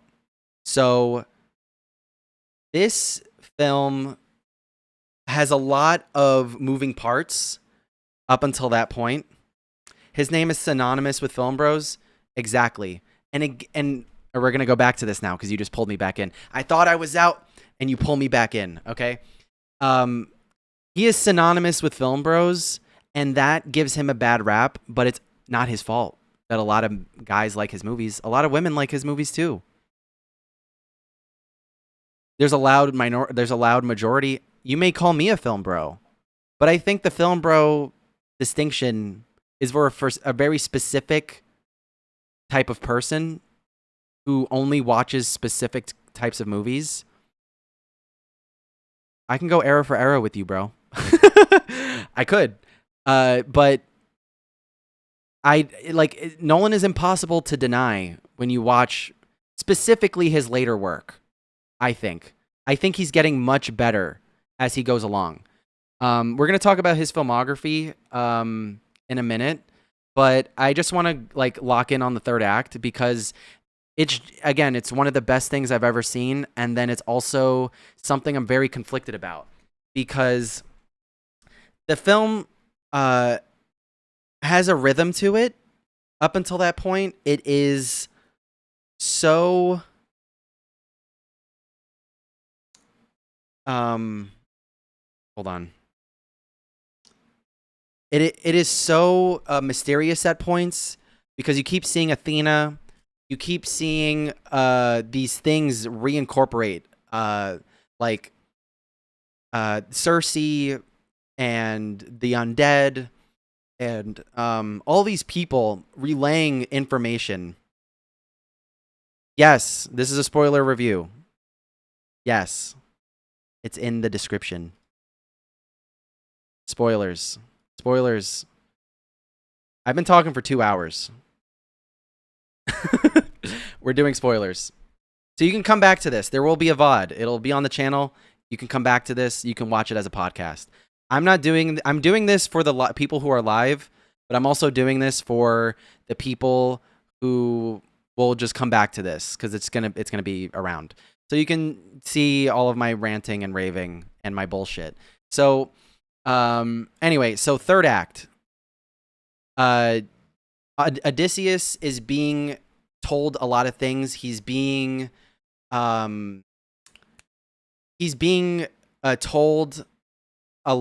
judged a lot by other characters. There are a lot of judgment calls being made. And there's some things you know about Odysseus at this point already. He's a little petty. He's very smart. And by petty, I mean the beat at the end with the Cyclops. That was unnecessary, brother. That was unnecessary. But I'm gonna make myself bigger. He's been told a lot of things, and you learn a lot of things. But a lot of the negative attributes that are being levied at him are mainly from the first viewing. You can project those things onto his crew because they don't listen. They behave a certain way. They are very impulsive. They don't think very often. you know, they don't give a lot of thought into things. But you wonder, like, where is all of this coming from? Right? And then the third act happens. He keeps saying, I don't want to go home. I don't deserve this. I don't deserve that, you know? He's very down on himself, and he's believing everything he's being told. When Athena looks at him, you can see the way that her face impacts him. And then he talks to Penelope, and he has the hood on, and he's describing what happened at Troy. Throughout the film, you see how they invaded Troy. Everyone going into this has an impression of what the Trojan horse means. I've seen a lot of people online use or say that they had previously used the Trojan horse as a positive thing. I've never heard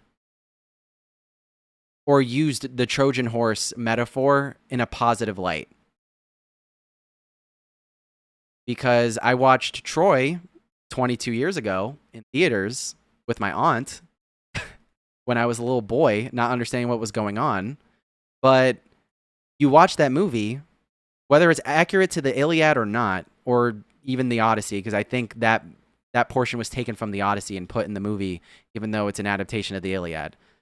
And you understand that what the Greeks are doing to the Trojan, or to the Trojans, or to the citizens of Troy, is not good, especially the director's cut. I watched the director's cut a couple years ago, and they add a lot more to that. But it's not a good thing. The Greeks are not portrayed as good because it's all for hubris final boss. Yeah. You were talking about the bow part, but this is also that. Like, Agamemnon is the hubris final boss as well. And what they do is a war crime. It's a war crime. And we don't see it as that. We just see it as he was smart. He tricked them. They ended the war. But really, the war ended when the Greeks left the beach. They retreated. It was over. If they just left, nothing else would have happened.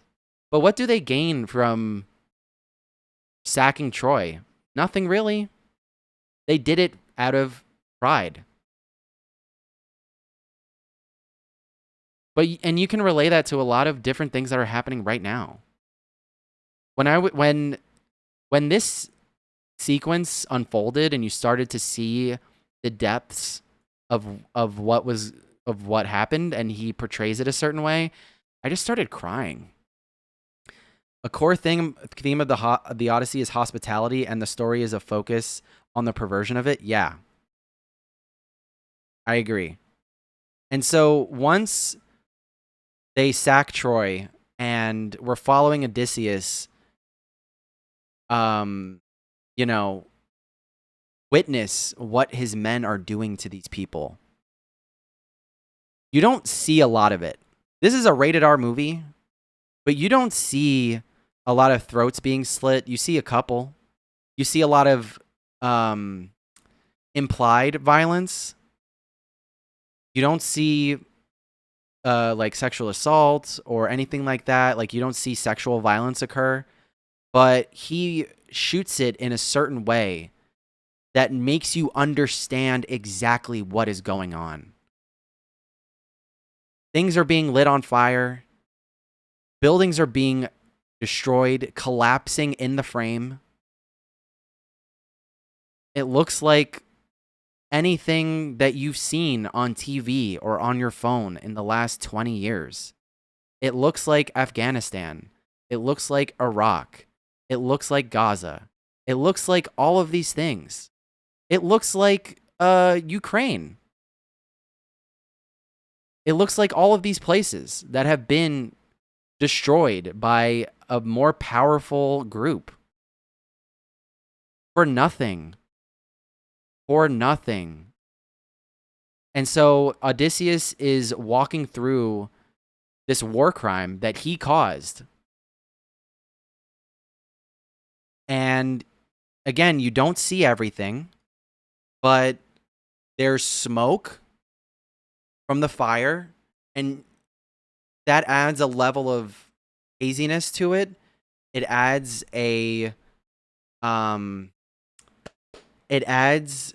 like a level of implication to it all. It's kind of like, what we love about Jaws, or what we love about Alien, the early Alien movies, or like literally anything else, or even like the Cyclops effects in this movie, where a lot of it is implied, especially when he leaves the cave and they're running away from him. They don't do a full body of the Cyclops very often. He's hidden in the tree line.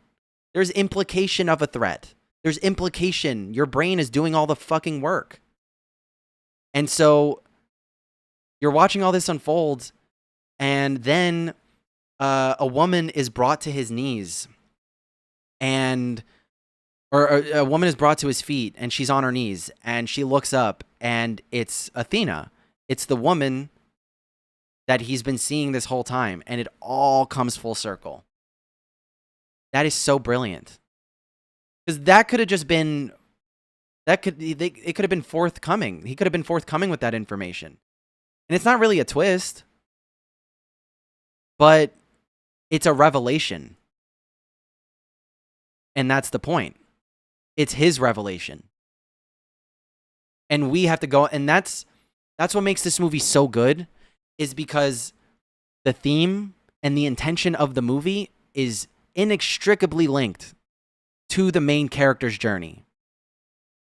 There are a lot of movies where you are told what to think, you are told what the theme is, and you accept it, and sometimes it works.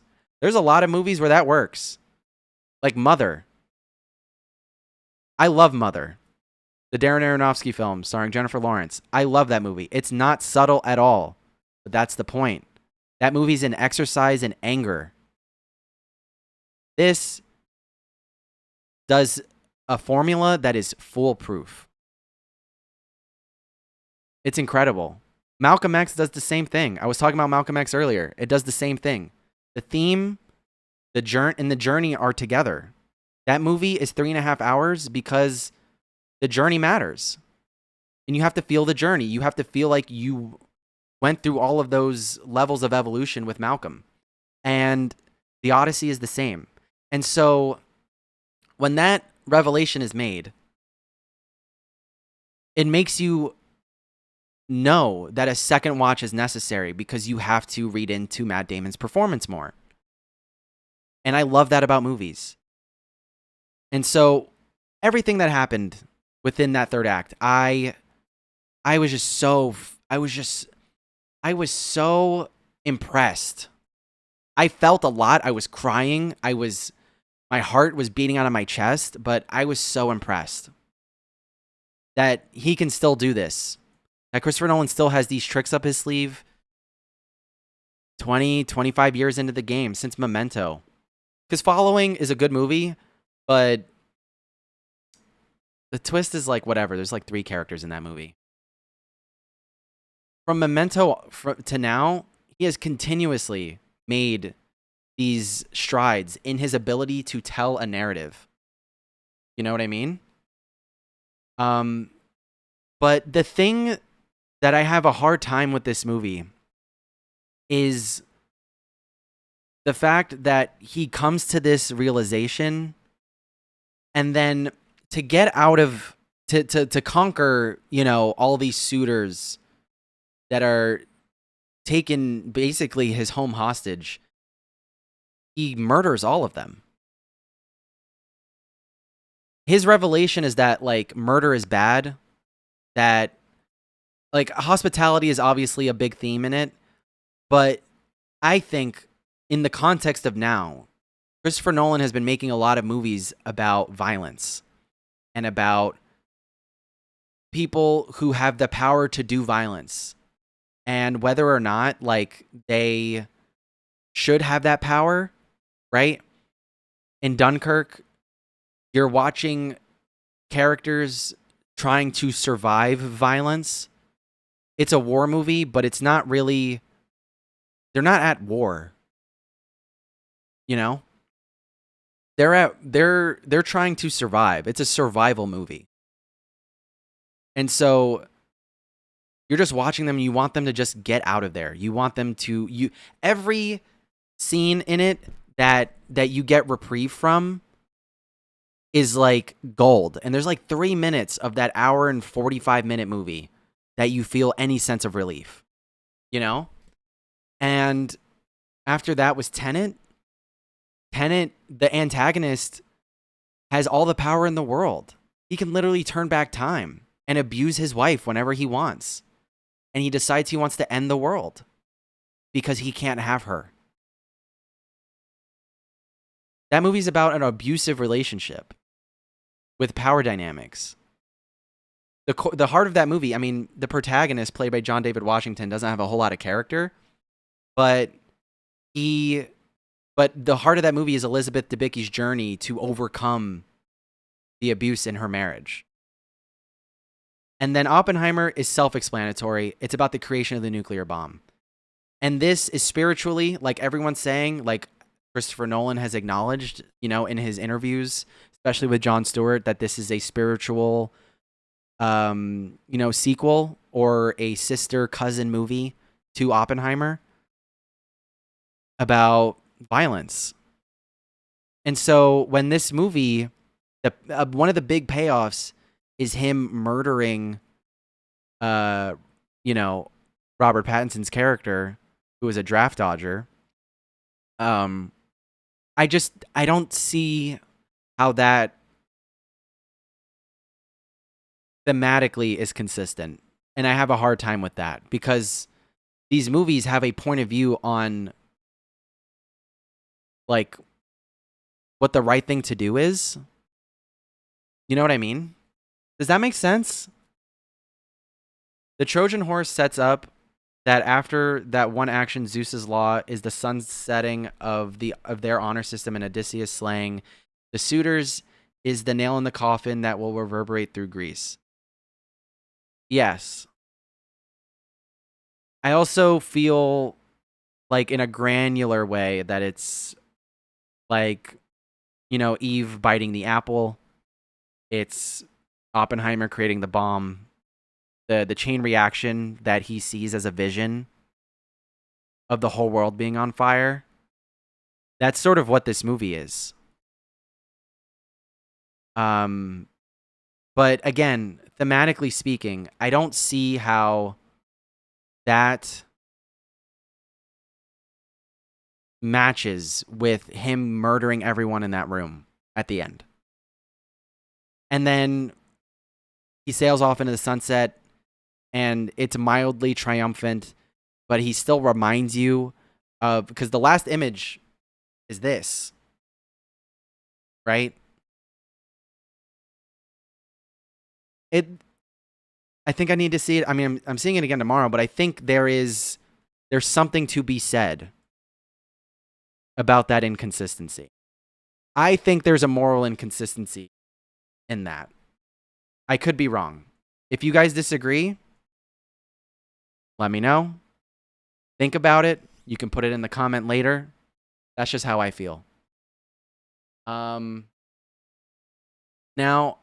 I do want to talk about something really quick.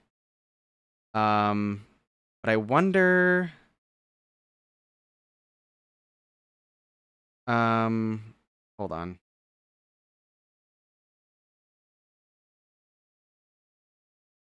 I'm texting a friend of mine.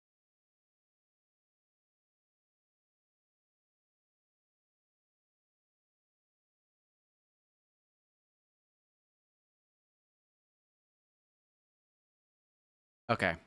Anyway, so I'm gonna wait to see what he says. I want to get someone's reaction to. Oh, leaving a call. Calling. Okay.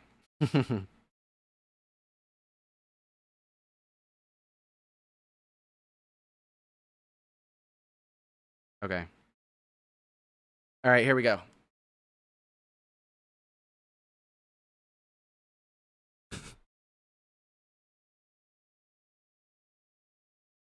Hello. Hello, can you hear me? Yes, I can. Okay. I hope the mic is picking you up. I don't know if you heard what I said, but You were talking about the third act and the moral the moral imbalance that you saw. yes. Yeah, I was thinking about that, and there's the whole thing of like, you know, it's me or them in that regard. They are a bunch of people that are taking advantage of. Oh, can you hear me? Yeah, I can hear you. Okay.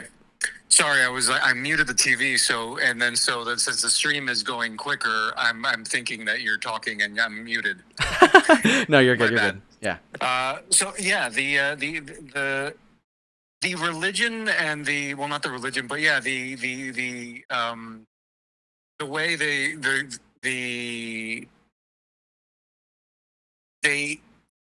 moral implications of how they deal with everything kind of bends throughout the film. I felt like they want to be tried and true, but then, you know, like man does, the rules are kind of like bent to their favor of what is needed for the person saying those things. And I think when they come to the third act, yes, there's this whole hospitality thing, but it's either them or me in that regard. And it's also my wife's house, my son's house. All these people are going to try and take advantage and destroy everything we've built. So it was either killing them all or not, or being killed, basically. I guess that's fair. I don't know.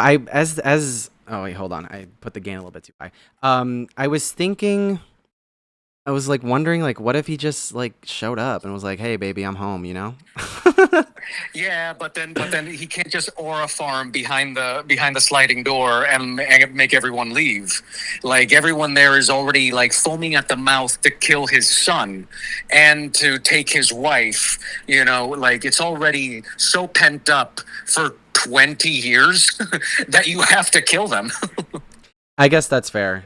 I guess that's fair. I guess. Okay, everyone, I'm bad at introducing. This is David. This is my friend David.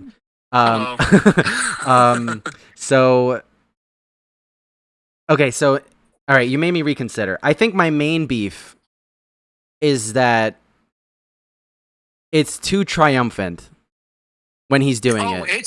It's a final battle for sure. In terms of a cinematic final battle, it's the tits. Like, it really rises to the occasion of like, it's the end of the movie, and here's the last hurrah. It did feel like that for me as well, but in a good way. Yeah, because I mean, yeah, you want Robert Pattinson to get his, and you want like that arrow to the neck was insane. But I don't know, man. I think the tone of that moment needed to be more like in line with his revelation. And I think you can still get the cool filmmaking and shit. Like, you can still get, like, you know, all those things. I don't know. True, but what you might consider a human error or like a moral error, I think you have to look at it in the eyes of the beholder because of the circumstances that he went through in the 20-year journey to get home. You know, you can argue, was he a faithful husband? That's morally ambiguous, but you kind of, in my take, you kind of see like, okay, you can't think that he was, that Calypso and him did not have an affair. And to his, unbeknownst to him and his days and his 20-year coma, because he's eating flowers and being drugged into, you know, a state of like, you know, give up. I have to see it a second time. I'm still on my first viewing from last week, but you know what I mean. Like, you can't, like, he's morally questionable, as morally questionable a man is. Period. And then you take that it's 3,000 years ago. I was like, he's pretty morally strong in comparison to the rest of the monsters at that time. You know, the savages that we were. So, you know, but also it's a poem. That's fair. Okay, I'll consider all that when I watch it tomorrow morning. But yeah, thank you, David. I appreciate your input. I will consider it. I know you have something to do later tonight, so I will. No worries. I'll be rewatching it on Sunday, and then rewatching it on Sunday at the XL, and then watching it at IMAX finally Tuesday morning. Congratulations! I'm very happy for you. Me too, baby. Me too. Pleasure, man. All right. Pleasure. I'll see you tomorrow. Come on, man. All right, love you. You too. Bye. All right. Anyway, that was a brief little detour. I do want to do like call-ins, I think. More not like literal phone call, but I want to do like audience like call-ins for the stream because I think this is fun. I'm having a great time. And I find the process of like editing like a quick review as a YouTube video to be so monotonous that when we do make a video, like I want it to like be good, and I also want it to like not feel obligatory, you know? That's something I've been struggling with. I have a couple of things that I've been working on that I think will be good. Anyway, I want to do call-ins. I'm going to create a Discord server so you guys can like, chime in or like leave like a comment, and I can just drag you into the voice chat, and then we can talk for a couple of minutes, and then, that's sort of what I want to do. Anyway, so every host in the Odyssey that follows. Am I having a stroke? Every host in the Odyssey met that. I think that Odysseus met. I think that's what you wrote. Anyway, follows after. Hold on, I'm peeking. We're gonna stop peeking. Okay. Every host that Odysseus met follows after the Trojan horse tries to kill their guest. So it becomes full circle when Odysseus has to do the same. It rhymes. I guess that's true. Okay, and then you did. All right, I didn't read the second comment. I'm sorry. See, this is the problem. I'm American. I don't read. I'm an American man. American men don't read. We're stupid. We're fucking stupid. So these are things to consider. I don't know, man. I think I have a hard time with these narratives about like morality and then reverting back to the old way to get through as the payoff. I think that works. I just think in terms of tone, like the director's tone of how it's presented is my issue.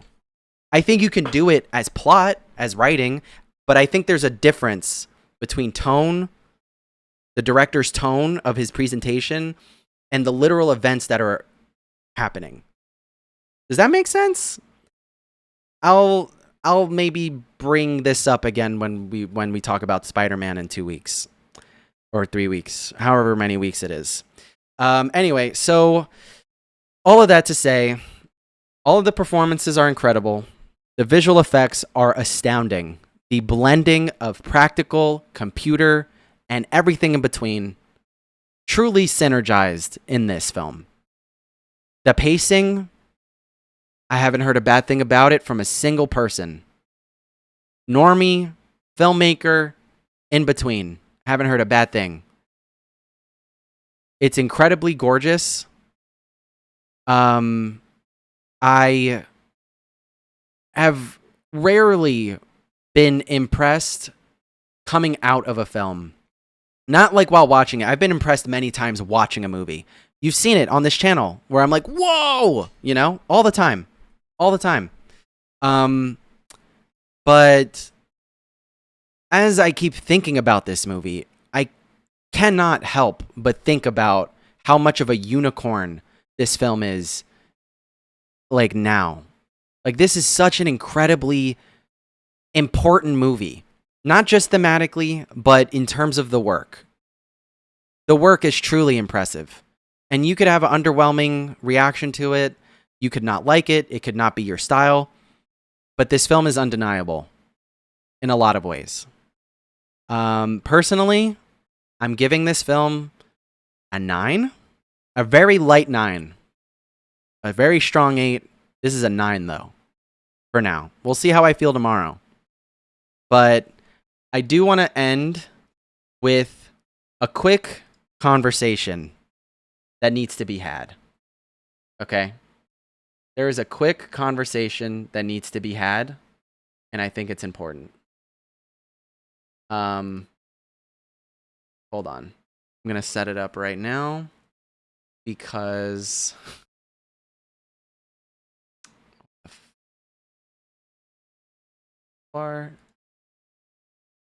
this is fine.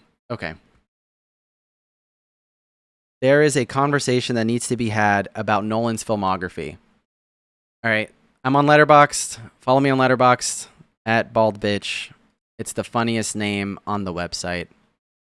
Okay. But we need to have a conversation about where this film lies in his filmography.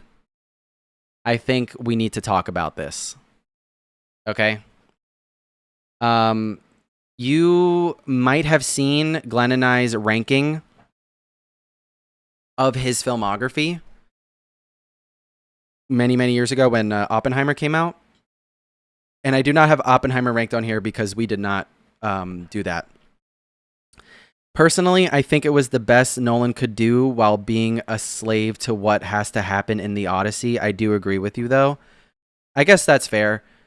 It might... I mean, people were complaining about it being subversive in the dumbest ways possible, and I'm not familiar with the text, so... You know? He could have maybe, done even more of a spin. And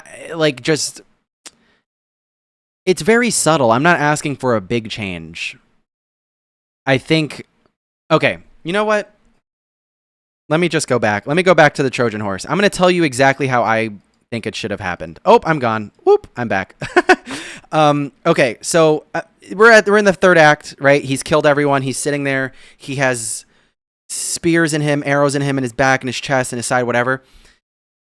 If Nolan just lingered on him, if he lingered on Odysseus for 30 seconds, a long 30 seconds, and had an angle, like maybe top down or slightly top down, and to the side, maybe a camera movement, or maybe just handheld, frontal handheld in front of him, looking maybe off camera, or just him breathing, and you feel the weight of his decision making and everything he just did.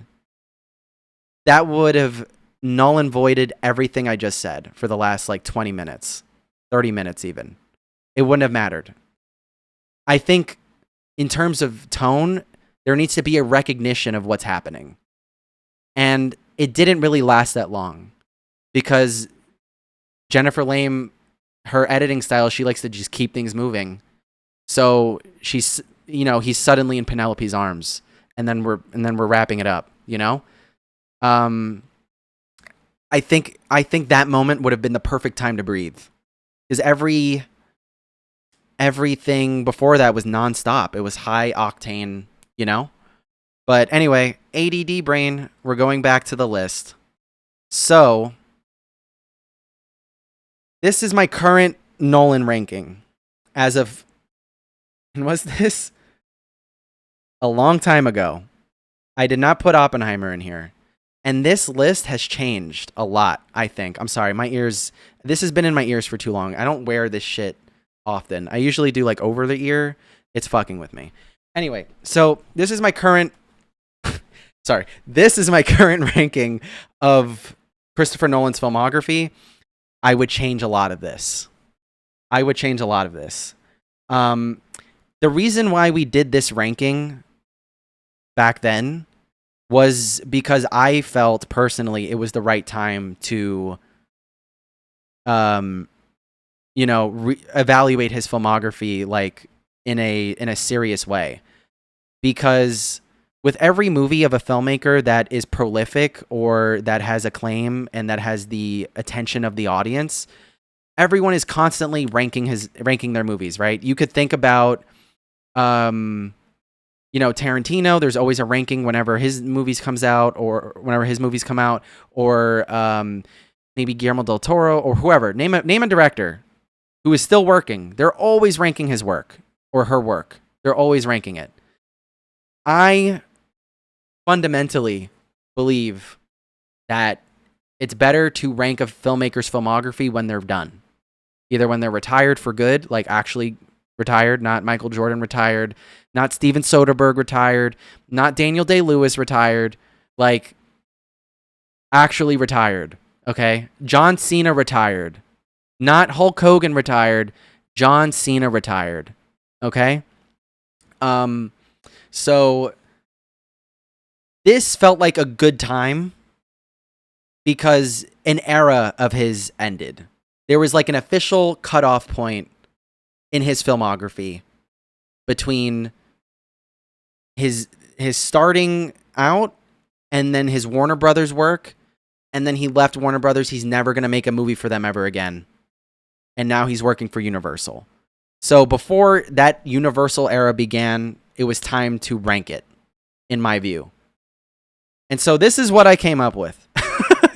If it's on YouTube, you can watch my rationale. You can watch Glenn's rationale for his list. Our lists are very different and similar in a lot of ways. I think we have Following in the same spot, and that's about it. Following, Memento are in the same spot, and then Following and Memento are in the same spot, and then Dunkirk and Interstellar are swapped for both of us. I think it would have been better if he didn't kill all the suitors and let them yield, which would have let the audience see he gained an appreciation for mercy and ends not justifying the means. That's fair. That's totally fair. I'm with you. That would have been interesting. It actually would have been interesting. You know what? We're going to go back. We're going to go back to the Trojan horse. And we're going to get big again, because I have another thing I want to say. Okay? That's a great point, actually. Actually based. That would have changed the story, sure. But I think that the reaction amongst a lot of people in general is that murder is justified in certain ways. It can. School shooter. He has a gun. He's actively killing children. That's the one time you want the police to use their guns. That's literally the one time. Every other time, probably not justified. You have to do a lot of mental gymnastics to justify a police officer killing someone. A school shooting is not one of them. You know? But when people have power, there is a monopoly of violence that occurs, right? The state has all the power to do violence onto you, but if you do violence onto them because they're not, giving you clean water, providing shelter, giving you health care, all of those things, giving you good education, giving you livable wages, if you commit violence in reaction to that, you are a traitor and you get killed for that. Not the thing that's causing your life violence, but the fact that you reacted is the problem. It's like at school when you get into a fight, or when people have got into a fight, that the person reacting to getting hitting back out of self-preservation, that person gets just as much in trouble as the person who started it. Like, that's bullshit. That's bullshit. Maybe a little infraction, but not the same. That's crazy. There's no nuance there. But the point that I want to make is that your comment is what should happen in reality. And this movie, as it ends, it tells you that, people are not going to remember this lesson. They're going to repeat the same mistakes, and we're going to have to do this all over again. It's a cycle. And that cycle makes a lot of people a lot of money. A lot of defense contractors, a lot of people in government, a lot of money. And now, bettors, Kalshi, what's the other one? Polymarket. All these motherfuckers are making money off of dead bodies, predicting war. A lot of people make a lot of money off of that reactionary physical act of violence. And a lot of these acts that happen, whether it's October 7th, whether it's 9/11, whether it's Pearl Harbor, a lot of things. The murder of Archduke Franz Ferdinand, if we want to troll, the best thing would have been to do nothing. Right? A lot of people had died in those moments, or people had died in those moments, those events. But the actions that were taken after, more people died than in those incidents. 9/11, hundreds of thousands of people dead. October 7th, 1,000 people were killed. 100,000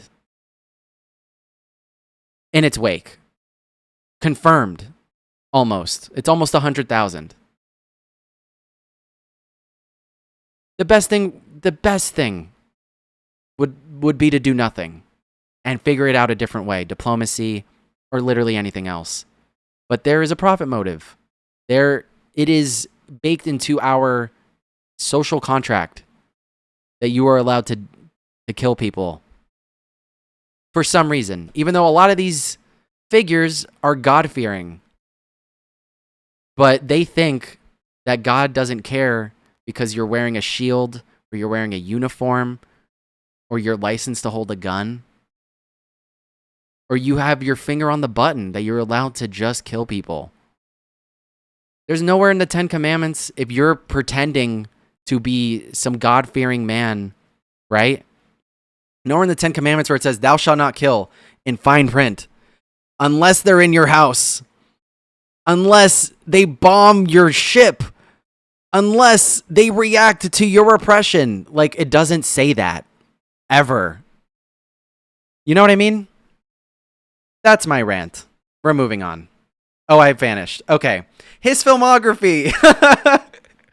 His filmography. So, 4D brain, but could say that Nolan leaving the ending, as is his commentary, that we as a society took to heart that act of violence with the suitors and the horse as the lesson to be gained. That's true. That's fair. That's fair. I have nothing to say. You win. That's fair. I think that's fair. Anyway, so his filmography. I think I want to switch Following and Dark Knight Rises. I think Tenet is top 5. Tenet is here. Tenet is here. Dunkirk is here. Number 4. And Insomnia and Prestige get pushed back. Now, whether Memento and Dark Knight stay at 3 and 2 is another thing. And whether or not Interstellar stays number 1 is another thing. I'm going to have to consider. Maybe we do another ranking later in the year. Possibly. If I can wrangle Glenn. I would love to do it with him. Because I need to make him watch Dunkirk again. I despise that Dunkirk is his least favorite one. Because he hasn't seen that movie in a while. I think. We're gonna go on his Letterboxd.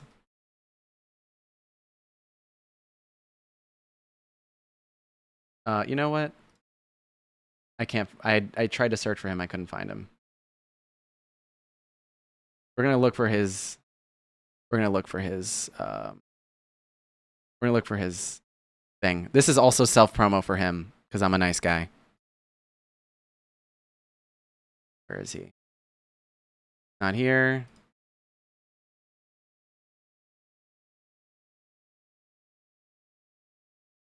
All the way at the beginning? I'm sorry, I'm being a bad streamer. We're doing it live, guys. There he is. There's my king. This is your king? Yes. Okay. Oh wait, I don't have to. Oh, never mind. He did it here. See, this is his ranking. And I don't agree. Glenn is wild for that. Dunkirk at the bottom is batshit insane. This is what I'm talking about. Oh, he put Odyssey. Oh, he already ranked them. See, he's a crazy guy. I'm not crazy. I need time, okay? He did this 3 days ago. Our Christopher Nolan video is out, so I can put up the definitive list of his films from best to worst. Let me know what you think. Yeah.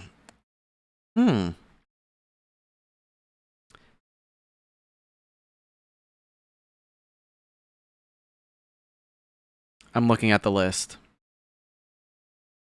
Okay, I disagree with you know, a lot of 6 down, right? I think, oh, you know what? I need oh, that's not what I wanted to do. Okay. I'm going to go back to my list. Sorry. And we're just going to compare and contrast. This is the fun of streaming. There it is. Okay. So obviously we have some parity at the bottom, but I think his top 5 is solid, minus the fact that Dunkirk isn't there.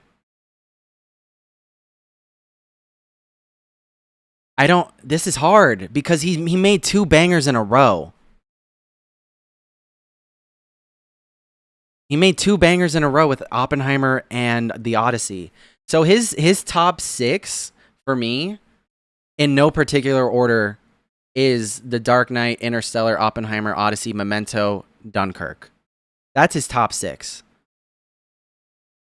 But like where these movies lie is hard. I'm gonna have to rewatch them all because I haven't revisited most of them since we made this list. I haven't watched Oppenheimer in like 2 years. I watched Following about a month or 2 ago. But I haven't seen a lot of these movies in a while. I don't need to like reconsider Batman Begins or The Dark Knight Rises or The Dark Knight because I've seen them 100 times. But yeah, that top 6 is kind of crazy. That's a crazy top 6 for anybody. But yeah, if we should re-rank these, let me know. Put it in the comments. Put it in the chat. I think it would be interesting. I think there would be a lot of changes. I mean, I spoiled some of my changes, but I don't know if that's really true. Anything can happen. But yeah, so I have been talking for almost as long as the movie is, The Odyssey. This stream has been going on for 2 hours and 42 minutes. The movie is 2 hours and 50 minutes, so I don't want to yap longer than the movie. But yeah, I want to do this again. I had a ton of fun. We're going to do Spider-Man, a brand new day when it comes out. If you need Spider-Man fever, or if you have Spider-Man fever, if you need Spider-Man fever, if you're having Spider-Man fever, or you want to have a new Spider-Man experience, you can go on the Patreon, patreon.com/filmtherightthing. And yesterday, I just uploaded a commentary of me watching this of Spider-Man 2002, but the 35mm scan with open matte, where you see the entire frame, including the boom mic that pops in because they already had their frame set, including the crash pads at the bottom of the frame, including moments where you can tell that things are miniatures, all the things. It's an insane cut of this movie.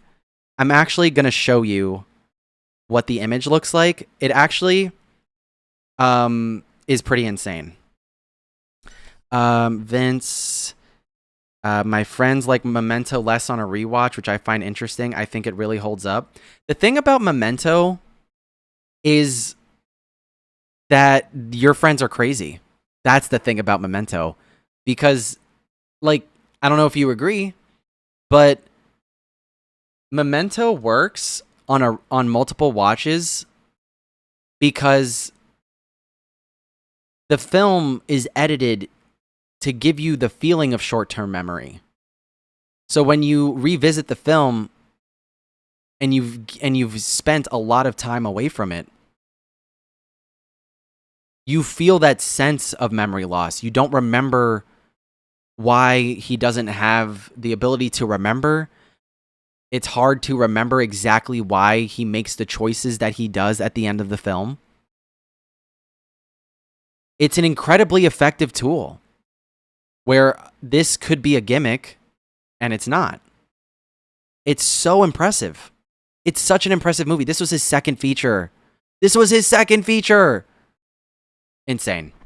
I think this is his first collaboration with Wally Pfister, and it is not as impressive, obviously, visually, as his, collaborations with Hoyte van Hoytema as a DP, as a cinematographer. But it's still beautiful.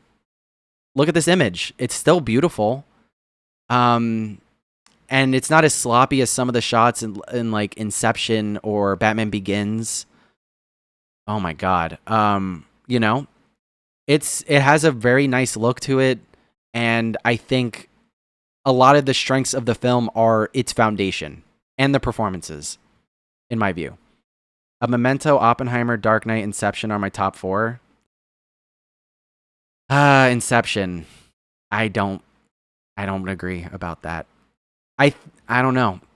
I said it in the video, but Inception has, the Wally Pfister thing about it. I think the visuals of this era are the weakest aspect of his films. Not that they look bad. They don't. Batman Begins has its moments where it's like, whoa, chill. Daddy, chill. This movie looks good. But when you compare like some of these shots to Tenet, which is a very similar kind of movie, it's night and day, in my view. I don't know if Letterboxd for banners has some of the best shots that are in that movie.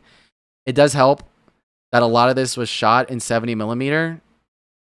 Like even this picture of Robert Pattinson, the texture is insane. Like, I really do care about these things. I really do. I know a lot of people have emotional investment in Inception, and that's fine. It's just for me. Like this scene, when this scene gets reincorporated, like, are you kidding me? I'm gonna put Robert Pattinson as the banner. Yeah. Cillian Murphy's character is weirdly the backbone of the movie. The whole ending where he finds comfort implanted. Yes.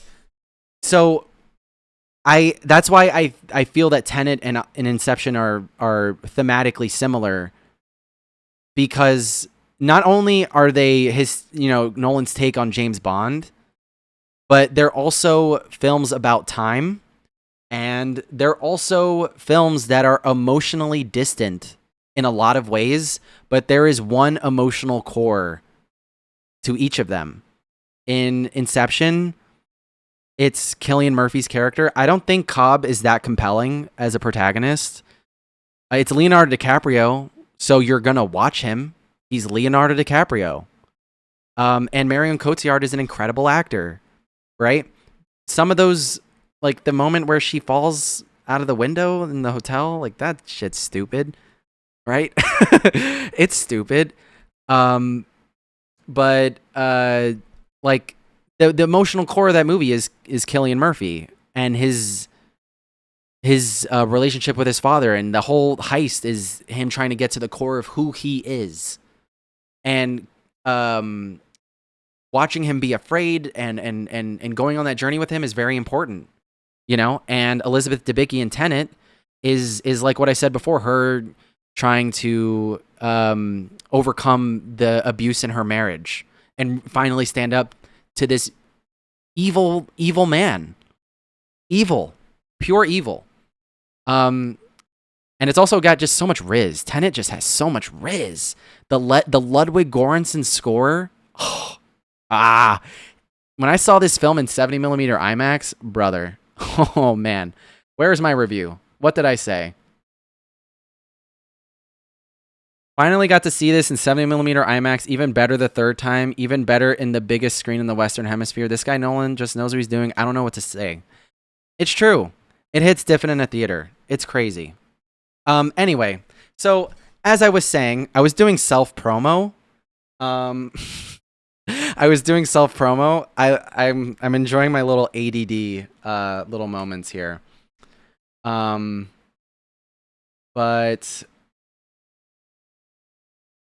I'm going to show you what you could be seeing if you're having Spider-Man fever. You want some. So I found this motherfucker, man. Okay. I found this cut of Spider-Man 2002, which you've probably seen on the internet, where what was I gonna say? You've probably seen a version like where they talk about the 35mm open matte, and you can see. I'm blanking. I've been talking for too long. This is what happens. I'm gonna try to keep this under 2 hours from now on. You can see more of the frame. You can see, like all of the little imperfections, the way that they made the movie, the moment where Peter Parker catches all the food on the tray, you can see the crew putting the food from the top of the frame on the tray. It's awesome. It's an education. It is pure film education. You can have someone like rant to you about movies like I just did for almost 3 hours, but there's nothing like just watching people do it. There is nothing like watching people do it. I'm going to give you a little taste of it. Just a little taste, just so you know that it exists and it's real and it's really cool.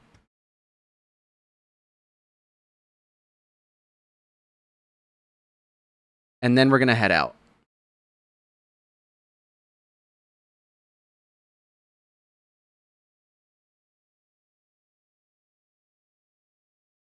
Give me 1 second. I appreciate all your kindness and your patience and all that implies. Okay. I found the perfect frame. So I'm going to put me over me. So you obviously see more of the frame. I'm going to take this out. You obviously see more of the frame. Typically, with this film, whenever you've seen Spider-Man, the frame ends about here, and it ends about here, right? But here you can see the boom mic popping at the top. For some of the computer-generated, or the shots with like computer effects or any like big effects, there is a crop, but you get over that so fast because most of the movie looks like this. It's so tall. It looks like you're watching it in IMAX. It's awesome. But you can see the matte box, the barn doors on the top and bottom. And the texture is amazing. The texture of the actual film looks so good because it's a scan. It's not a DCP. It's not digital. So you retain a lot of those colors. You retain the film grain. And you can see the burn mark at over here when they're switching reels. It looks so cool. It's one of the coolest, like, watching a film, like, things that I've ever, like, I will never watch this movie normally ever again. So, anyway, all of that to say, you can find it on your own if you go on the Internet Archive. If you want to watch it alone, go ahead. It's free. Just use uTorrent. It's there. But if you want to watch it with me, with some mildly mild commentary, you just go on the Patreon and it's here. We also do monthly reviews on here. For July, we did Supergirl, begrudgingly. And yeah, we do one every month. You can vote for whichever film that you want to see. Right now, oh wait, no, we did that for June. Supergirl was June. Jesus Christ. For July, right now, it's a tie between Evil Dead Burn and The Invite. So you can manipulate the vote however you want. You can do that. I watched Mortal Kombat and Mortal Kombat Annihilation. I've done many a film. It's been a nice thing to like not take it too seriously because it's all like optional content. Obviously, the main shit is this channel.